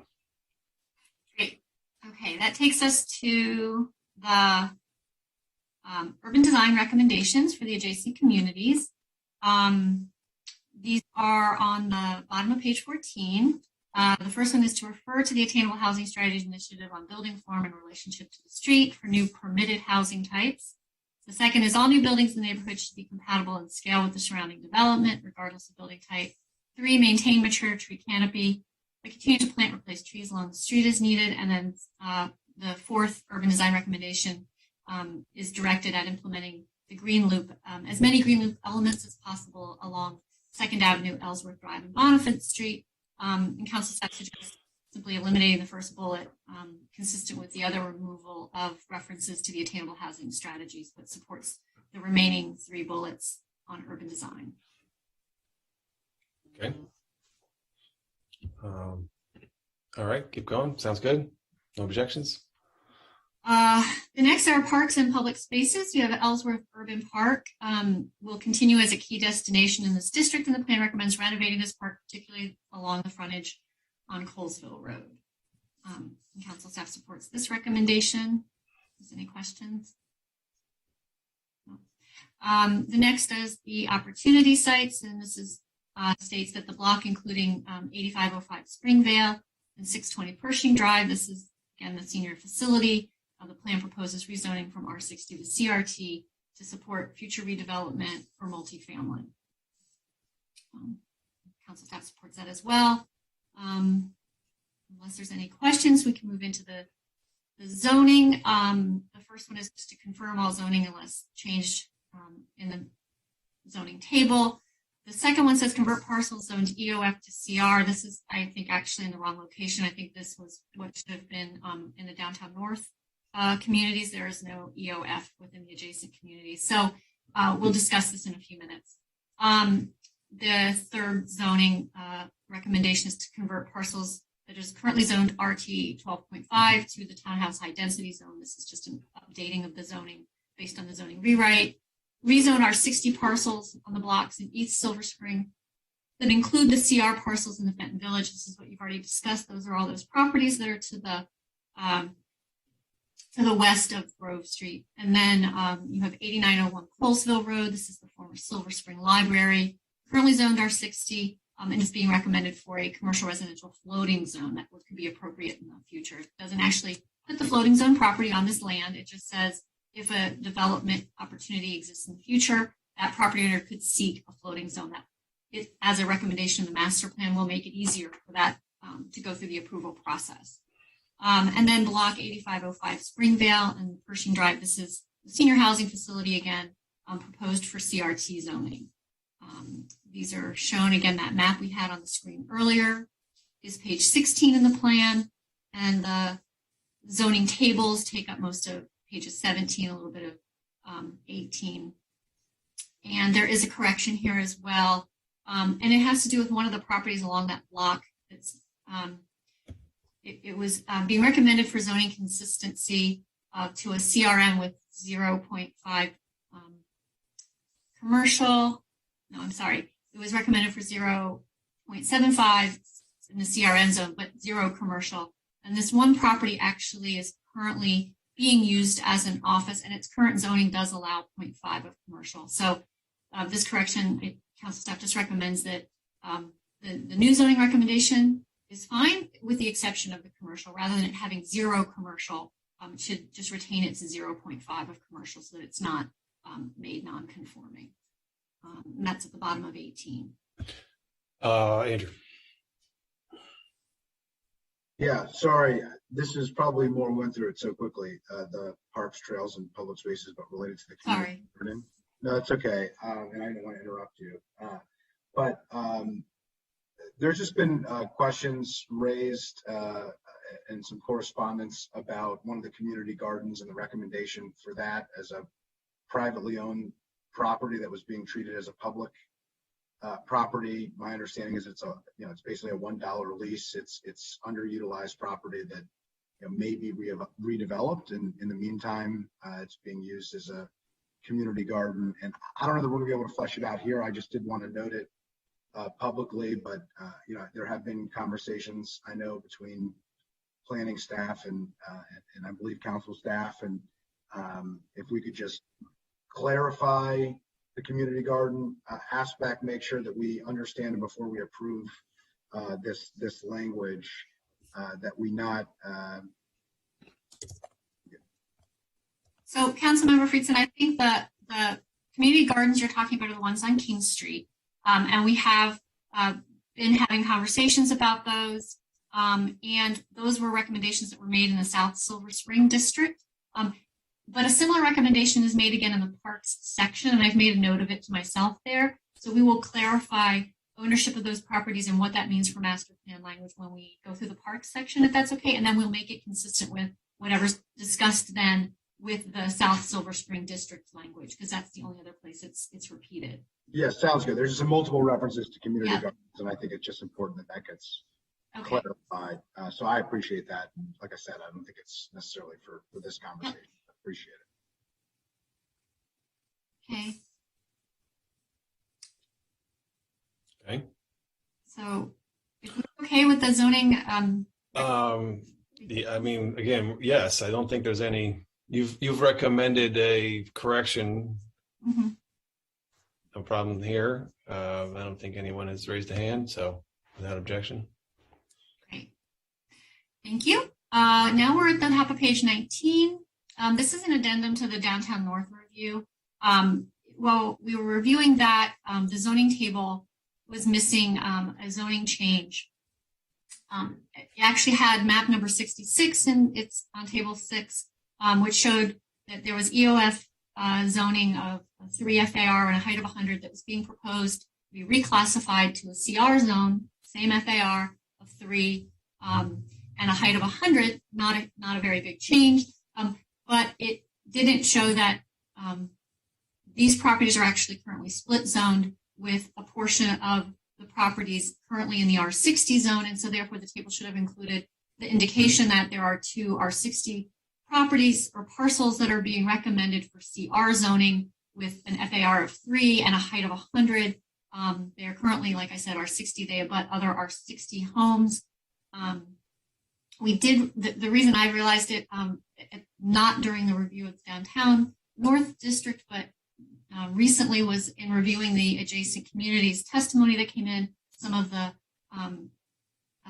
people who wrote in had actually mentioned these properties as well, and that were mentioned more like in the middle of their testimony, so I didn't realize it at the time. So they're concerned with this recommendation to translate these properties, the R60s, to a height of 100 feet. But I just want to point out, it is customary when the master planning process is underway that any split zoned properties are consolidated under an existing zone, either existing zone or proposed zone, but consolidated under one zone. That's not unusual that recommendation is being made for these properties. There is a property owner that owns both the R60 portion and the current EOF portion being recommended for CR. And I just also want to point out so that, if the committee supports the recommendation, that would make these R60 portions of these properties CR with a height of 100. The CR zone does have a height compatibility standard, and it requires that the setback of CR property next to the abutting single family property, in this case it's R60, have the same setback. So in this case, it would be a 20-foot setback into the CR property before you could have a height that would start at the maximum height of the abutting zone. So in an R60, that's 35 feet. And then it would have to be set back at a 45-degree angle, any increase in height. And I've tried to show on the top of page 19, or 20, sorry, kind of how far back in the property that actually would look like if you were the R60 property abutting this, what is currently a parking lot, but zoned R60, it would be at least 2/3 of the way across the property before you'd reach 100 feet. But at 20 feet at the setback, you could go to 35. Again, if this developed as a house, that would be the rule for that house today. In this case, it would get translated to CR, so it may not be a house, but it would be much farther back before it could reach 100 feet. So there is this protection. I just didn't want to note this because one, it had occurred in the testimony. Two, it had not been included in the table 6 for the downtown north zone, so it had been missed. So. Okay, so this is the property. It's adjacent to United Therapeutics, right? And we've been working on this, and we want to ensure that we find the right balance here, where they can proceed with the somewhat scientifically miraculous work that they're doing, and also the step down to the neighborhood is, not needlessly changed. And so this very refined recommendation is intending to do that, to provide for that maximum 100 foot, but then deep into the property, so that it does not, loom too large over the edge. Okay. Well, I just want to say I think that's important. It's a good balance here. I think this has been worked on for many, many years with the surrounding neighborhood. And I know United Therapeutics is, worked very carefully with the community around to find a good approach here. And we appreciate that very much. And as you said, Pam, this recommendation is consistent with that work. Okay. We're moving on. We're now on page 20, and we're moving into the plan-wide recommendations. And this is the plan-wide recommendations related to housing. And the reason we sort of pulled this one forward, I know there are other plan-wide recommendation sections that precede this in the plan itself. But because we've had this discussion about the adjacent communities, a lot of that is about housing, and a lot of the similar language occurred in this section. It made some sense to take advantage of having these discussions all on the same day. It might make it more efficient and faster. Anyway, with that, I'm going to turn over the housing section to Ms. Nadeau. Good morning. So again, this section should hopefully go a little faster since we talked about so much of it during adjacent communities. So this is bottom of page 20 in your packet, and then page 86 if you're looking at the actual planning board draft. So the housing introduction starts with a note, as if you know, the Council of Governments set their regional targets for addressing the supply gap and affordability issues in the region in 2019. At that time, the County Council committed to adding 10,000 housing units by 2030. And this plan allows for the creation of 11,000 multifamily units downtown, building on some of the policies that were used in the Bethesda plan and the Beers Mill plan, as well as the Forest Glen plan. So Lavu, is that 11,000 additional units? Is that? Yes, as described in the plan, it's 11,000 additional units, yes. And that's in addition to how many are there now, you said? Currently there are, within downtown, there's 35 multi-unit buildings with over 12,000 units. So this plan allows for a near doubling of the number of residential units. Correct. Okay, that's pretty significant. So some of the visions for the plan were to acknowledge and address disparities in wealth and home ownership caused by a history of discriminatory lending, restrictive covenants, and single-family zoning, with an aim to create more equitable mixed-income neighborhoods and ensure that single-family zoning is not a barrier to development somewhere like Silver Spring that has a lot of amenities and transit and employment accessibility. Sorry, I want to amend my previous comment there. I don't think that the 11,000 units is coming between the delta of what the plan previously allowed and what the plan would allow now. I think it's more the unbuilt zoning capacity of the plan. So lest anyone think that this plan alone doubles the residential capacity, it does not.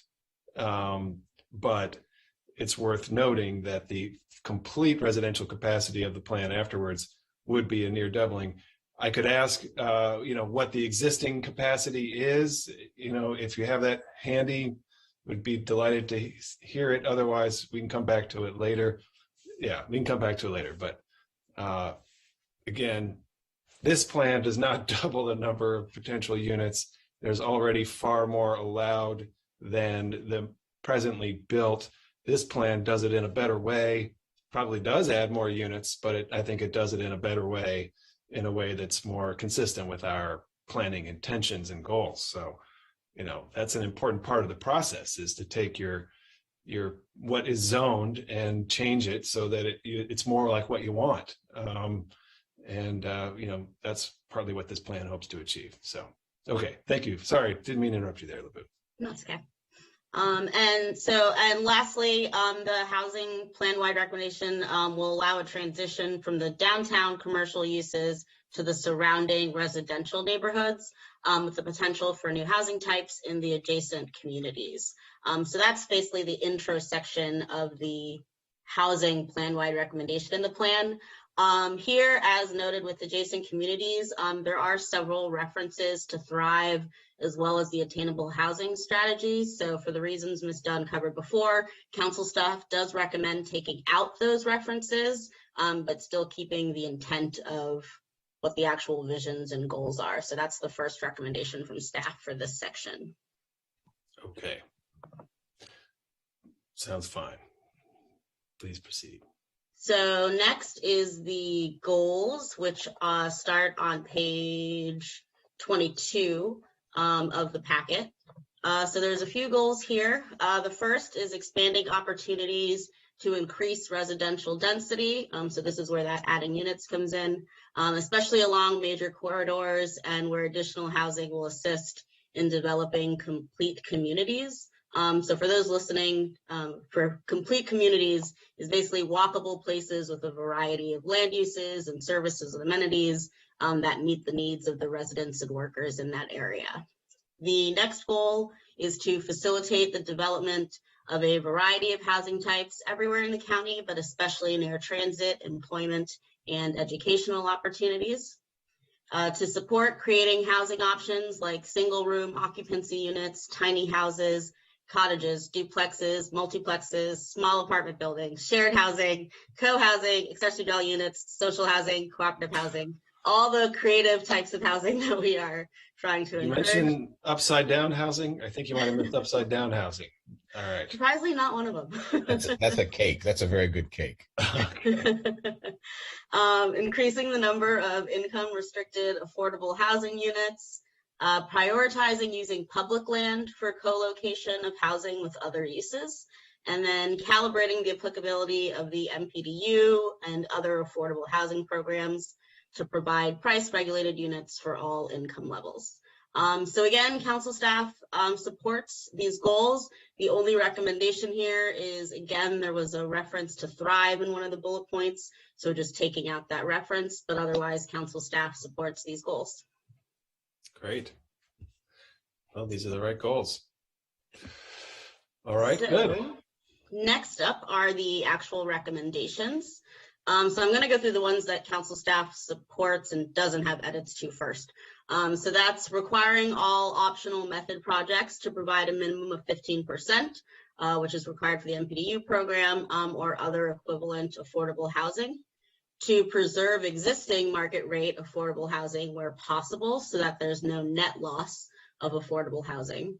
For publicly owned properties to be encouraged to actually provide up to 30% MPDU, with 15% affordable to households at our standard MPDU level of 65 to 70% AMI, and then the other 15% for people who are earning less than the 50% AMI. I just want to point out that's the Jawando amendment. So I appreciate the planning staff bringing that up. I had a bill to do that.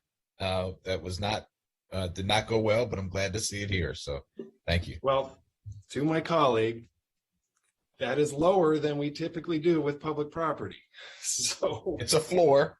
it's a floor. I mean, the other public property-based developments in the county have almost always been 40, 50% is my understanding. So it's a floor. Thank you. You can see you get me there on that one.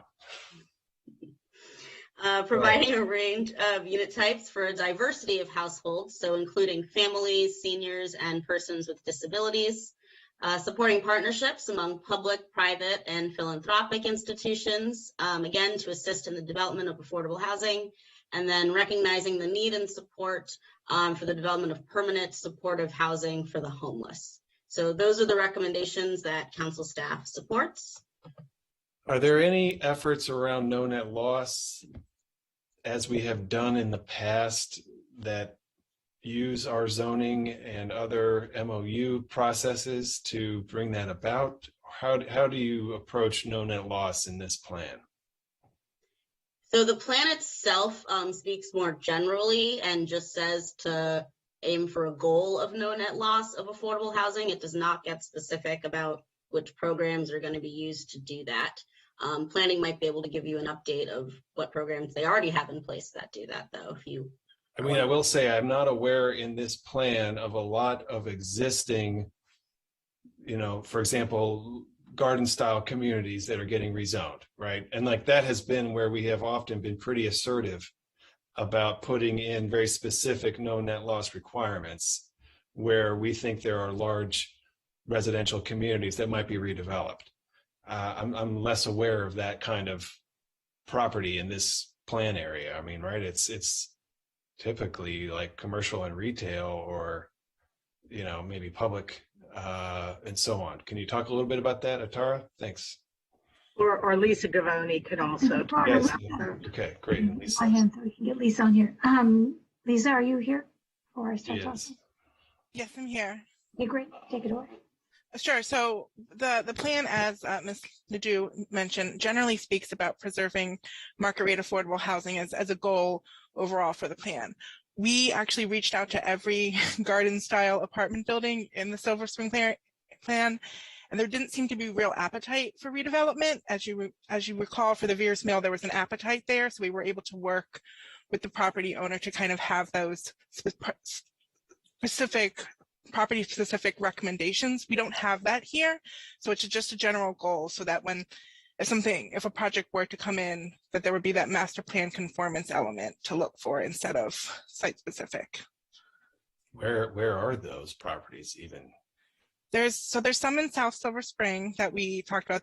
There's some gardens. There's an MHP one. So there are a couple in the plan area that I can think of off the top of my head. I think there's like 5 or 6. Tara, am I remembering correctly? Most of the, sorry to interrupt you there, Lisa, but so I thought it was interesting. First of all, I believe I read somewhere that a lot of that housing is affordable to 80% or less. When I say that housing, I mean the existing housing in downtown Silver Spring. A lot of the housing is affordable at 80% AMI or less. Maybe like half of it was what I read or something like that. So that's, first of all, that's not what we often hear. And I think probably that's a divide between the newer buildings and the older buildings. And I thank you for nodding your head to clarify that. So the older buildings are generally much more affordable, which is why we always need new buildings, because new buildings become old buildings, and property that is, housing units that are not immediately affordable become more affordable as time passes. And it's why the anti-development attitude is so profoundly and deeply wrong. And frankly, it underscores a lot of my concern about restricting new housing through excessive regulations or exactions. I think we get more out of affordability by creating new housing than anything. More than half of the housing, as you said, already in downtown Silver Spring is more affordable. It's at 80% AMI. But a lot of it is really large buildings. And also, an interesting fact, back in the day when we allowed really large buildings to go in, we created amazing housing resources that we are not creating as much anymore. And we rely upon those housing resources deeply to provide access for our communities. And, a lot of them would never be allowed anymore, but in any event, those buildings are not going to get taken down. Those really big buildings are not going to get taken down. So it's just not a relevant application here. Okay. So, okay, Casey. I just wanted to basically tease a little bit of research product that we have that we just have developed, not for this plan, but it happens to show that the census tract it covers downtown Silver Spring is one of a very small number of census tracts in the entire DC region that has seen an increase both in higher and middle income residents as well as lower income residents over the last 20 years. So I think that there's this narrative that a lot of market rate development brings gentrification displacement, and we show that the last 20 years of development, which is, as you've said, there's been a lot of very substantial market rate housing projects that has increased the population of more affluent people and middle income people, but it has not only not displaced lower income people, the number of lower income households has also increased, but although not by as much as the higher income people. Other point about this that's really interesting is that even though the proportion of white residents has increased, the absolute number of African American and Hispanic residents has not declined. In fact, they've increased as well, just by not as much. So this conventional narrative that market rate housing development pushes people out, whether that's along racial and ethnic lines or income lines, is not true, at least not in downtown Silver Spring. And that growth, as I would argue, has actually facilitated maintaining the diversity of Silver Spring and really lifting everybody's boats. Okay, now back to the discussion though about the gardens. So you'd reached out to the lower rise communities and there hadn't been much expression of interest, and therefore those properties, the zoning was not recommended for a change. What about offering those a no net loss zoning option so that even though there's no interest today, in 10 or 15 years, there's enough capacity that they might be able to come forward and seek, sufficient density to do something really interesting, like, what we did in the Veers Mills. We said we tripled the number of units, but we took a property that had it was market affordable. It had no protections on any of the rents. And we were able to get triple the number of units with, some units at 30 years and some at 99. Why not do that here? Well, we don't have any objection to that. I think we'd have to do some more analysis, as was done with Veers Mill, to look at specific properties of what the yield would have to be to cover the no net loss, number. I have no idea. That may be possible in certain buildings. I mean, it seems to me like what you see is, we should probably try not to be ideological about this question of naturally occurring affordable housing. There are a lot of properties where you just can't preserve the property because it's past its useful life. And we've talked to some people who specialize in acquiring naturally occurring affordable, renovating it with various tax subsidies and other programs, and found a lot of times it just doesn't work. But in this case, when you see a lot of property owners saying, yeah, we don't really want to redevelop, that's at least one indication that those properties are perhaps not at the end of their useful life and could be not only but renovated. So, I'm not disagreeing with that. But what I'm saying is this is a plan that hopefully will last for a while. And why not give the option for more density? Otherwise, the only renovation is existing density, which means you're going to have to increase rents a lot in order to fund a huge renovation.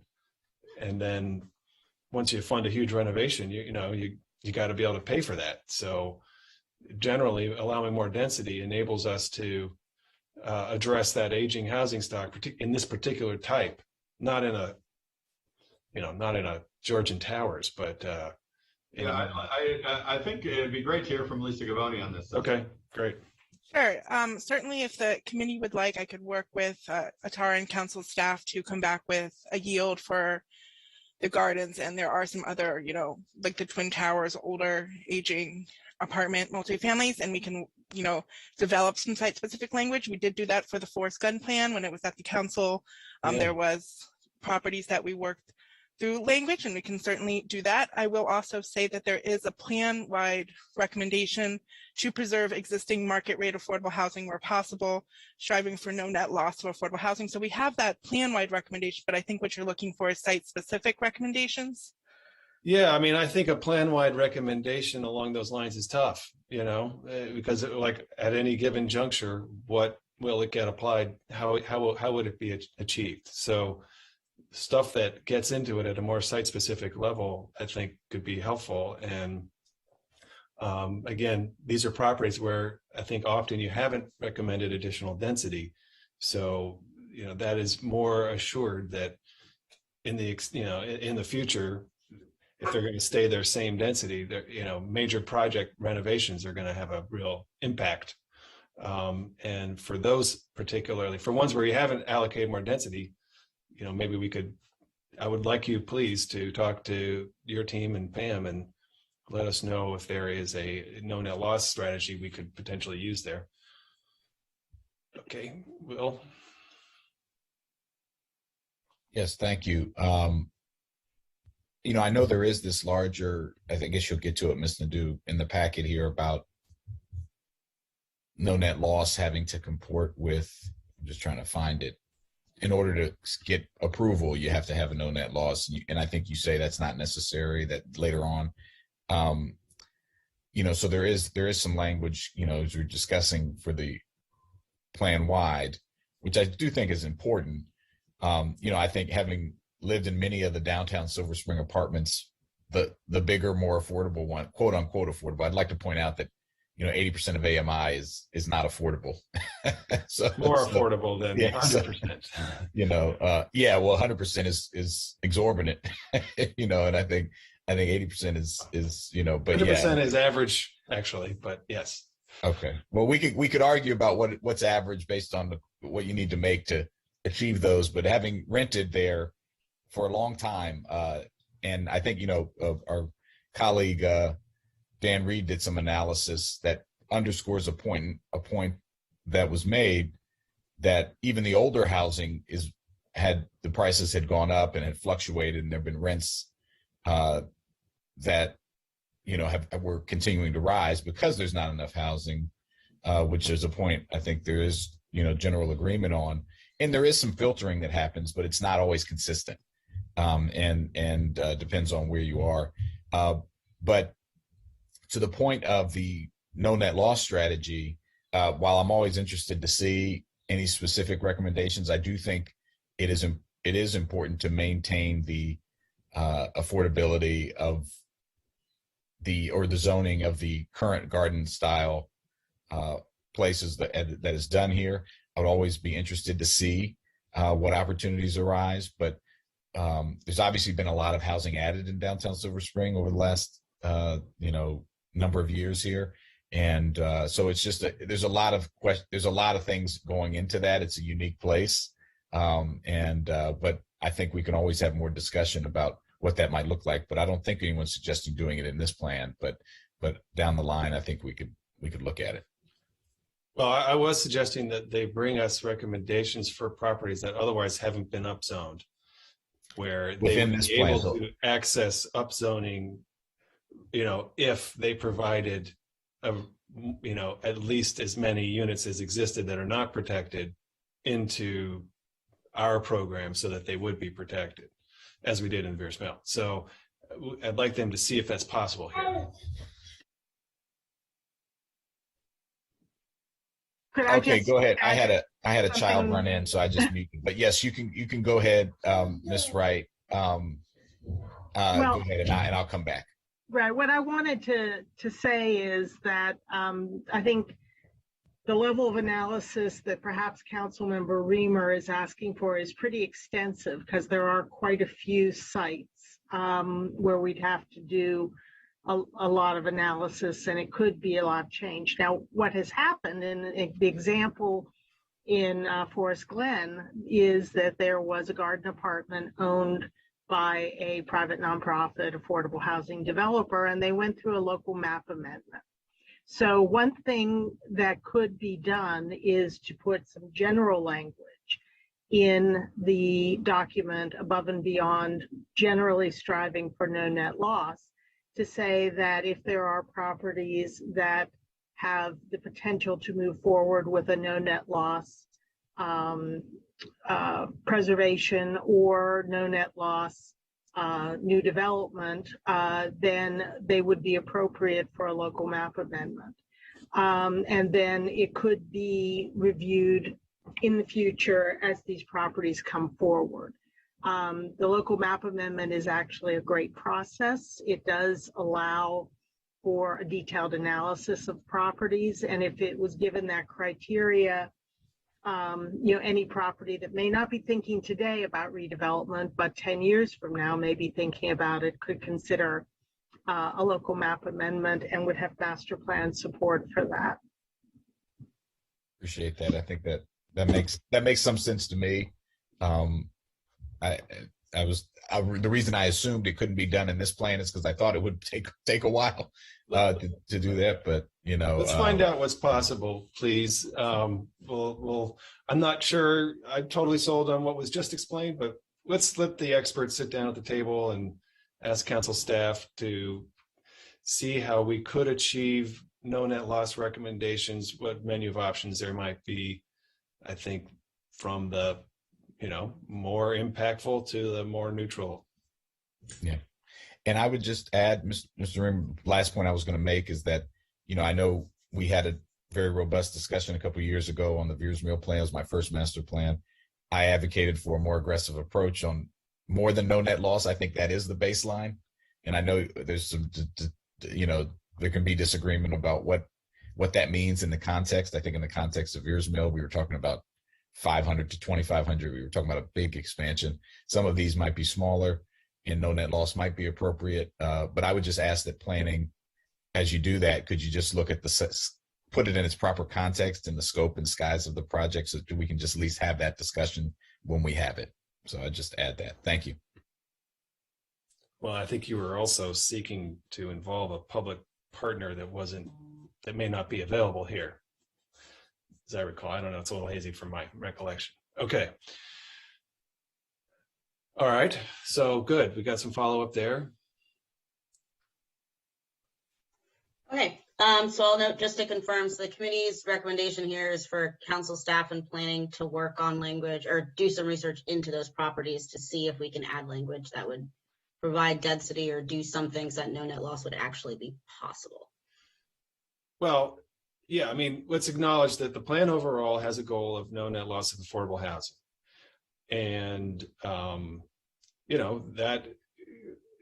that can be achieved potentially, but we don't know exactly how.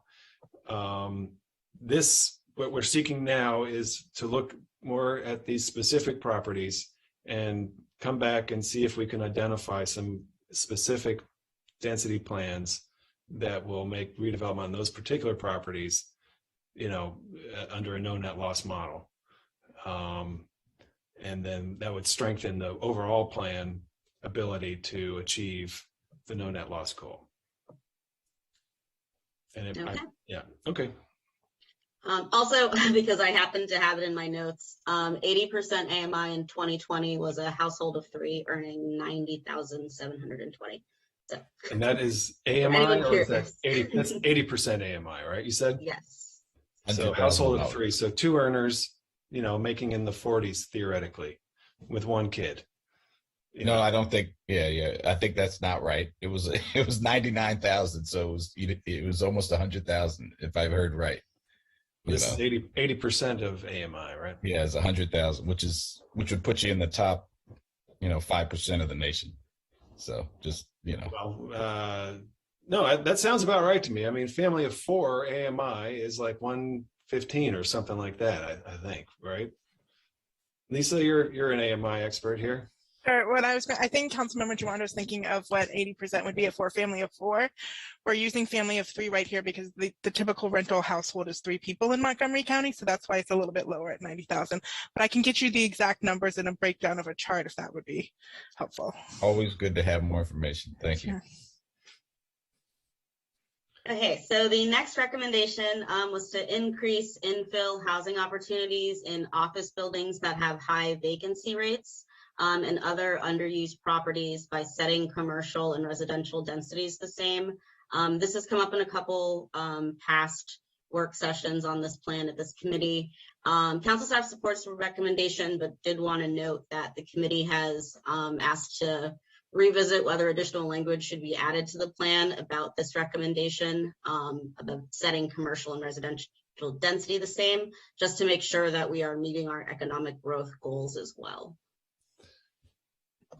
Yeah, I don't know. I'm sort of inclined to let this one lie and just say, max flexibility here myself. So, Agreed. Okay.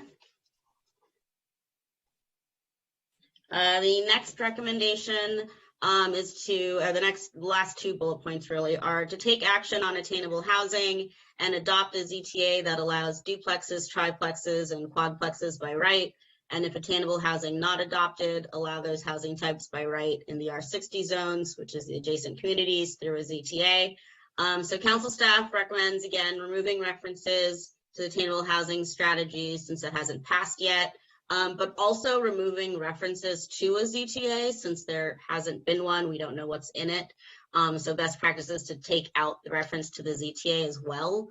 Some suggested language would be, you could have it just say, allow duplexes, triplexes, and quadplexes that conform with certain design guidelines developed for the adjacent communities. So still allowing that, but taking out the by right language, as well as references to things that haven't been passed yet.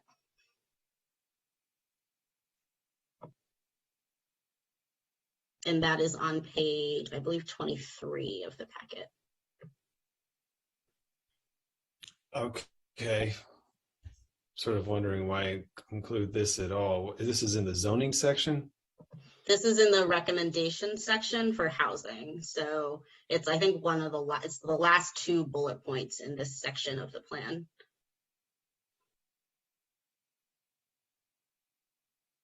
And I think the goal is just to make it consistent with your previous actions, to essentially not mention attainable housing or thrive, but to say that some diversity of housing types could be appropriate with certain design guidelines in the adjacent communities. So I think what it's trying to do is just be consistent with what you just decided. All right. I guess what throws me a tiny bit is it sort of says, consistent with design guidelines developed for the adjacent communities.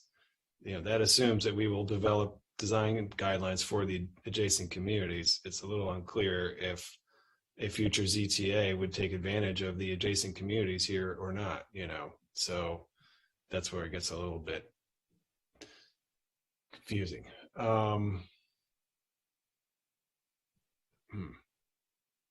Yeah, can we maybe wordsmith that a little more? I agree. I share that that issue of the using adjacent community. I actually think it'd be less of a problem to say it might come through ZTA because we pass ZTAs. It's not referencing any specific ZTA, but we could we could have more general language about allowing a diversity of housing types.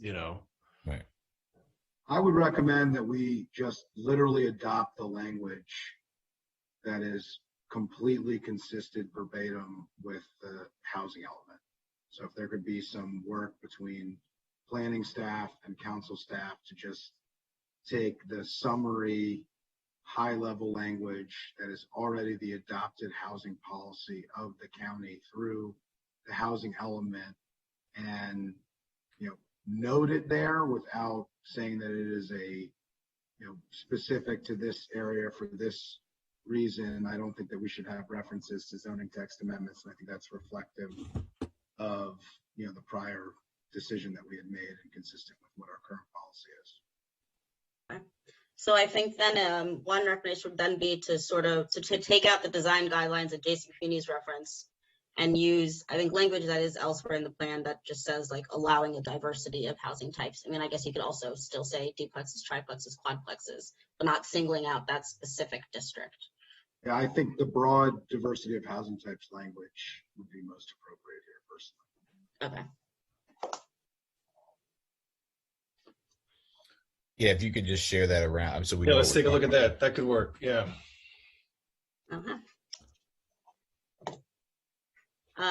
And then, so that's it for the recommendations that were in the plan. I wanted to note we did receive a letter from DHCA that's included in your packet that made a couple points that council staff just wanted to make sure the committee was aware of and that you responded to. The first was asked for increased density, or they noted that increased density delays housing creation and produces units above market prices. Their third concern is the statements regarding no net loss of market rate affordable housing be strengthened so that it is a condition of redevelopment. And their third concern was that the diversity of housing types in the R60 zones would not provide MPDU affordable housing. So for the first point, looking through it, I think that concern is probably one we should defer until the committee is discovering the BIS, because it talks about the market effects of increasing density and height. And I know planning is providing some economic analysis on that as well. So deferring discussion of that first point. As for the no net loss of market rate affordable housing, we've of course discussed it a lot today. And that's something that per the chair's wish, council and planning staff will look at those garden style apartments to see if additional language can be added there. And then lastly, council staff doesn't recommend any changes based on the concern about MPDUs in the R60 zones. So the heart of that concern is that the MPDU policy only applies to projects with over 20 units. That's been a long-standing council policy, so council staff does not recommend a change to that at this time. Basically that a duplex or triplex is not going to be subject to our MPDU provisions. And I would just ask that if you're going to have this discussion when we talk about the building height incentive zone or the SIF, that we ask DHCA to actually provide data to back up their assertion that increased heights incentivize developers to delay development. I really do not think that there is data that actually shows that. But if DHCA has that data, I would really love to see it. I mean, this is an assertion with no data behind it, and I think we need to ask that question. Absolutely. Yeah, we'd like to see that. Pam, if you could please pass that along to DHCA. I think this is just a rationalization for NIMBYism and opposing heights and opposing additional density all across Montgomery County. And it's an attempt to create an unprovable, oh, if we hadn't provided that, we would have gotten more. It's just totally about opposing, more height and more density. That's all it is. But we'll hear what they have to say. We'll see some of their, evidence as they might be able to provide it. I mean, and the reality is that unfortunately over the last 3 years on this issue of MPDUs, the number of MPDUs in Montgomery County is now an average of 260 per year. Prior to 3 years ago, it was 360 per year. So we are getting less MPDUs now than we literally have ever gotten in the history of the MPDU program. Is that because development has slowed down a little bit? I don't think so, but I would be very interested in hearing DHCA's understanding of why we're getting, again, the lowest level of MPDUs we've gotten in the history of the program. All right. Well, if you can add that to our information request. Of course. So that is it for housing. We did include parks in the packet. It's 12:25, so I'm not sure if the committee wants to start or use this as a natural stopping point and pick up on parks next time. Yeah, I think we should probably do that because it's 12:25, like you said. And I'm getting hungry. Okay, that's a good place to stop then. All right. It was that upside down cake reference, right? Yes. All right, everyone. Thank you so much. Good discussions today. Made a lot of progress through this. And thank you very much. We'll see you next time. To be continued. Take care. Thanks.